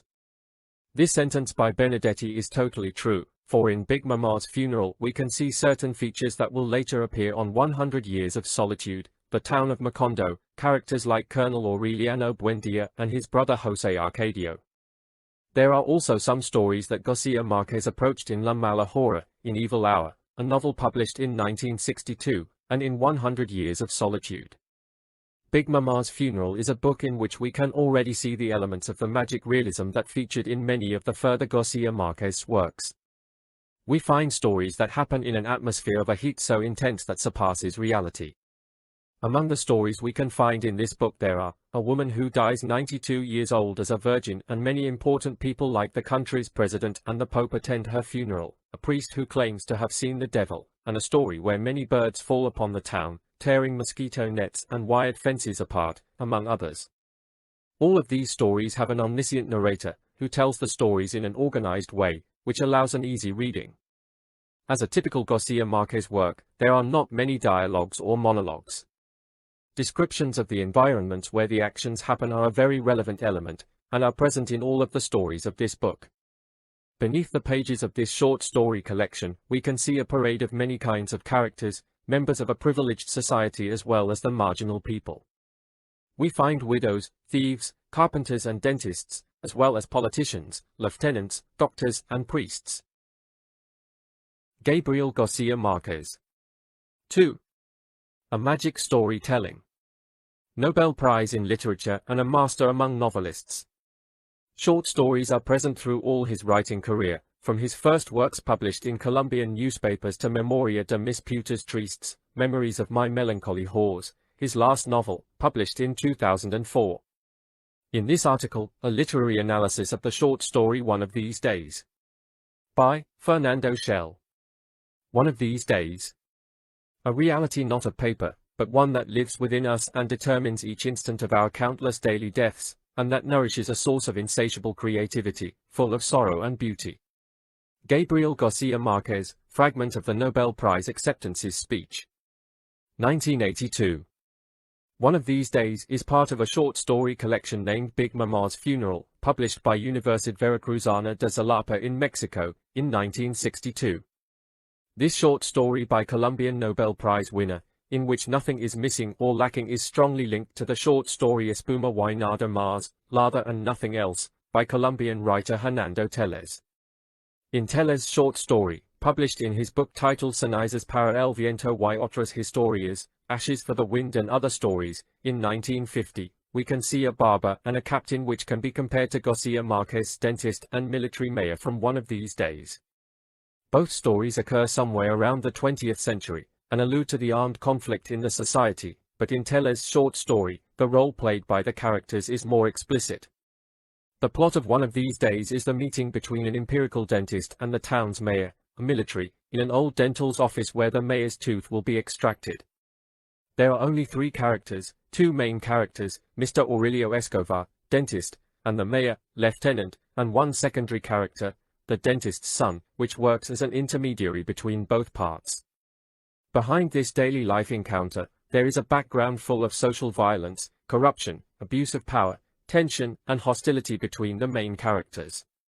As well as all the other stories from Big Mama's funeral, this short story has a few dialogues and an omniscient third-person narrator. It is a linear narration, with only one scenario and action. The main plot of this story is the concerted truce amidst the ideological conflict between the folk, represented by the dentist, and the government, represented by the mayor, and the inversion of roles, in which the folk, at least for a few moments, will impose their rules. We can see three internal moments. In the first moment, we are introduced to the dentist and his work environment. There is a second moment, the longest one, in which we find the dialogue between the dentist and his son, the eruption of the mayor in the dentist's office, and the further removal of his tooth. The third moment of the story is the final short dialogue between the main characters. The beginning of the story shows a daily life environment, everything seems to be calmed, we can even perceive a nice atmosphere. The omniscient narrator tells us the characteristics of the dentist. The treatment made by the narrator of this character, representation of the folk, is very important, for we receive meaningful details from him, while we barely know about the mayor-lieutenant, representation of the government. The dentist has a name, Aurelio Escobar. The narrator says he is an early bird, working man, organized, methodical and observant. In this part of the story, we do not only know about the dentist, we are also introduced to the scenario where the action will take part. The second moment begins when Escobar's son speaks. The intermediation of the kid, of which we can only hear his voice, shows an unfriendly relationship between the dentist and the lieutenant and the animosity between them. The kid lets his father know that the mayor requires the doctor's professional service, he needs to have a tooth removed. At first, the dentist refuses to take care of the mayor, and tells the kid to let know the mayor that he is not at home, but the mayor listens to the dentist's voice and threatens to shoot at him if he does not pull the foul tooth. Escobar's refusal to take care of his visitor, as well as the expression, "so much the better," about the mayor knowing that he is indeed at his office, shows a clear opposition from the dentist against the power of the military. There are elements in the story that allows us suppose things that are not shown explicitly in the reading. Escobar has a gun. This not only shows that he is willing to go against the orders of the mayor, it also shows that he is ready for a military event. Maybe he belongs to a certain resistance group, it is impossible to know, even though after he pulls the mayor's tooth, he says, "Now you'll pay for our 20 dead men." The mayor has a stereotypical way to belong for a military, he is prepotent, arrogant, and is not afraid to impose his will through violence. But the events of the story do not follow the path we as readers expected. Before defying the mayor to shoot, Escobar made sure that he had his own gun in the lower drawer of his desk. The mayor enters the office after threatening the dentist with shooting him, so the most logical event would have been a shootout between both characters. But nothing of this happens. The doctor sees the marks of pain in the mayor's face and feels sorry for him, and ends up taking care of him normally. But we see the mayor was not happy either with the visit, he spent 5 painful nights before going to the dentist. Most probably, Escobar was the only dentist in town, but even if he was a self-made dentist, he knew how to do his job. The conflict in this story is about health, not about politics or a military subject, so the characters must try and interact in the most civilized way they can. This situation leads to a role inversion in the dentist's office, in relation to power. The military is now in the hands of the dentist, and has no option but to obey if he wants his toothache to stop. That is the reason why I said in the beginning of this article that the story was about the folk imposing its rules for a moment. Anyway, the social conflict goes on. Escobar, knowing that this situation was temporary, handles it to his favor. He boils his instruments and retrieves them with cold tweezers without a single sign of hurry, washes his hand while the desperate mayor is staring at him. He even has an excuse to inflict extra pain to the mayor. The tooth has an abscess, so it must be pulled out without using anesthesia. The existence of the abscess is left to our imagination, it is never confirmed. The confirmed fact here is the big amount of pain the mayor will go through. His pain will be so intense that the dentist says him, "Now you'll pay for our 20 dead men, Lieutenant." It is totally meaningful that the dentist calls the mayor by his military rank. The dentist is charging the mayor with 20 dead men, which might mean that the mayor lieutenant is responsible for their deaths, and the dentist says, "Our 20 dead man," in plural, which might mean that these dead people are part of the folk. After the dentist pulls the foul tooth out, he offers the mayor a dry and clean handkerchief. The dentist specifies the mayor that the piece of cloth is for drying his tears, in contrast to the typical arrogant attitude of the military. The last moment of the story comes in the form of a small dialogue between the characters. In this segment, political corruption in that violent society is made evident. That military, who probably seized power with the help of guns and submits the town with the power of violence, who has killed at least tens of people, finances his personal account with the municipal treasury. He feels no shame in admitting that he and the city hall are the same damn thing. Pablo Palacio. A man dead by kicks. When intolerance towards difference turns into violence. After reading a story in the Red Chronicle of the Diario de la Tarde, afternoon newspaper, a citizen, who claims to be interested in justice, starts an investigation that leads him to some answers. From the first reading in the press, to the final reconstruction of the facts based on the speculations of the investigator, the story will show various topics, for example, media manipulation, desire, shame and the fears of an intolerant and violent society. By Fernando Chelle. A Man Dead by Kicks is a short story by Ecuadorian writer Pablo Palacio, lawyer, Ecuador, February 25, 1906, Guayaquil, Ecuador, January 7, 1947. This story is homonymous to the book published in 1927 by the Universidad Central's editorial in Quito. Besides being Palacio's most emblematic work, it is also one of the most representative stories of Ecuadorian literature. A Man Dead by Kicks, the book, is composed by 9 stories, and most of them revolve around aspects related to the legal world. This was the first book by Pablo Palacio, who wrote it when he was just 20 years old after graduating as a lawyer. It is clearly visible that his academic studies were totally influential for him. Through a good use of narrative material, Palacio tries to provoke, sometimes with cynicism, sometimes with black humor, the local customs of the society of his time, exposing the privations of everyday life. The story that I will analyze in depth revolves around aggression, violent behaviors and the social problems derived from the intolerance to different sexual options in Quito by the times when Pablo Palacio lived. The story takes place in a historical era when homosexuality was qualified as a crime in Ecuador. From this starting point, there are some other secondary themes in the story, such as, for example, shame, concealment and tendentious media coverage. In general lines, the plot is, the character narrator reads in the newspaper that a man was killed by kicks. Without giving details of the incident, the news say that the victim is vicious. The narrator becomes obsessed in investigating the facts that led to the murder, but he only knows the fact that the man was vicious. Besides that initial information, the investigator has 2 photographs that the commissioner gave him. The investigation begins by establishing the vice that led Octavio Ramirez, the man killed by kicking, to his tragic end. In the end, the narrator character speculates, and is carried away by his imagination, concluding that Octavio Ramirez was homosexual and that the father of the young boy had killed him because Ramirez had harassed his 14-year-old son. We can divide the internal structure of the story in 8 small moments, and each one of them has a specific point of interest. 1. The information of the Red Chronicle shown in the newspaper. 2. Narrator's decision to investigate. 3. Narrator chooses his investigation methodology. 4. The vice. 5. Photos. 6. The investigative study.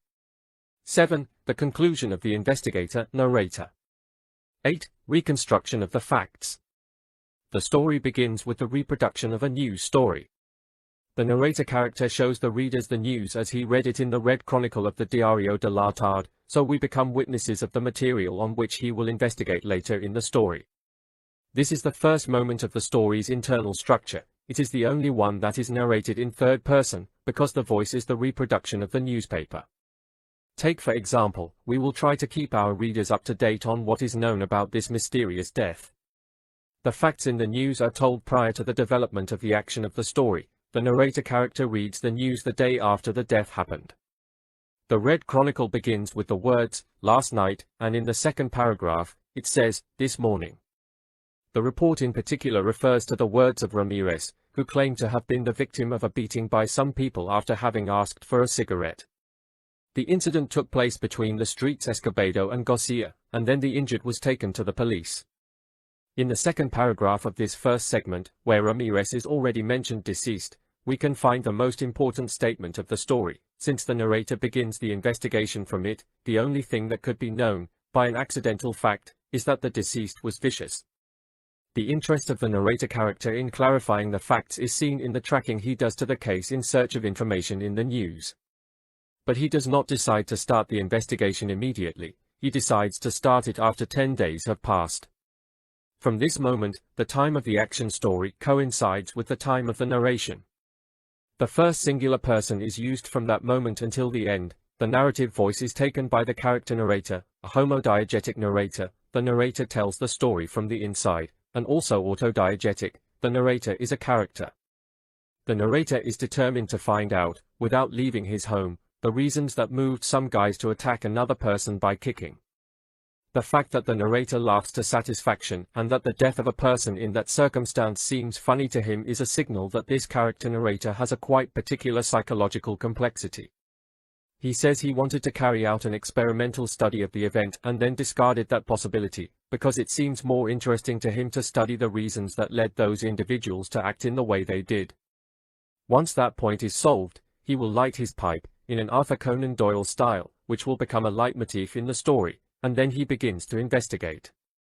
So we move to the third moment of the internal structure of the story, which focuses on the methodology that will be used in the investigation. The character narrator is partial to the inductive method, which starts from the least known to the best known information, because in reality he knows little of the fact he wants to investigate, a very good reason to not try to deduce. The character narrator is determined to investigate, but even after having chosen the methodology, remains paralyzed for a moment without knowing what to do. After reading again the Diario de la Tarde, on January 13th, he notices the fundamental fact, the only thing that could be known, by an accidental fact, is that the deceased was vicious. The interpretation of this data, which the investigator seems to have resolved intuitively at the end of this fourth moment, will unleash the following events of the story. The fifth moment of the story focuses on the search for the truth, and the two photographs are important here because those pictures, and the fact that Ramirez was vicious, are the only elements that the character narrator has to carry out the investigation. The scenery changes, the action takes place in the 6th police station, but the commissioner, apart from providing the photos, does not help with the investigation because it does not give concrete answers about the characteristics of the deceased. In the 6th moment we witness a new change of scenery. The action returns to the house of the character narrator.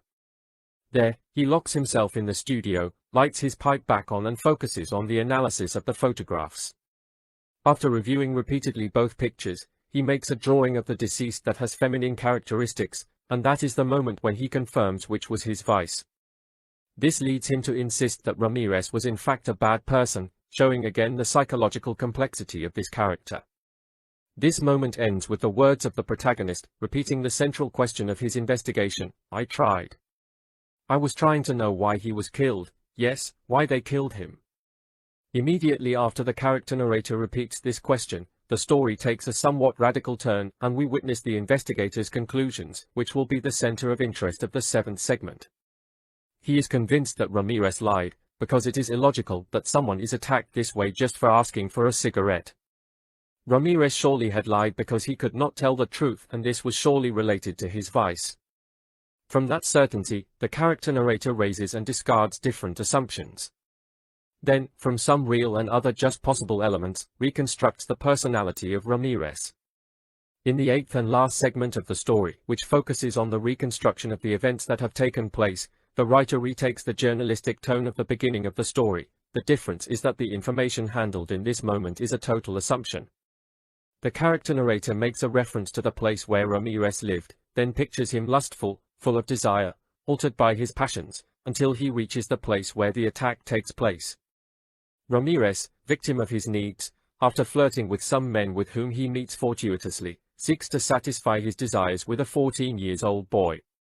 The young man, after being grabbed by Ramirez, screams for the help of his father, a large worker who comes back after hearing his son screaming. The narrator character had previously described the worker, noting the wide heels of his shoes.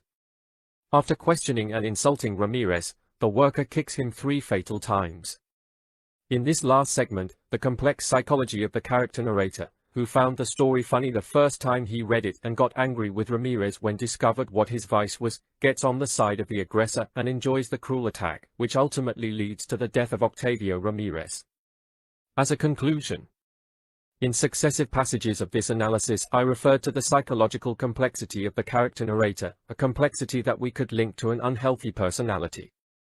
The conclusion this character, who claims to be interested in justice, makes, is one of many possible, since his research was based primarily on conjectures, speculations, and assumptions. The story reproduced in the first moment of the story is not clear, allows speculation, and that is what the character narrator used, stating the vice of Ramirez as the driving force of his investigation.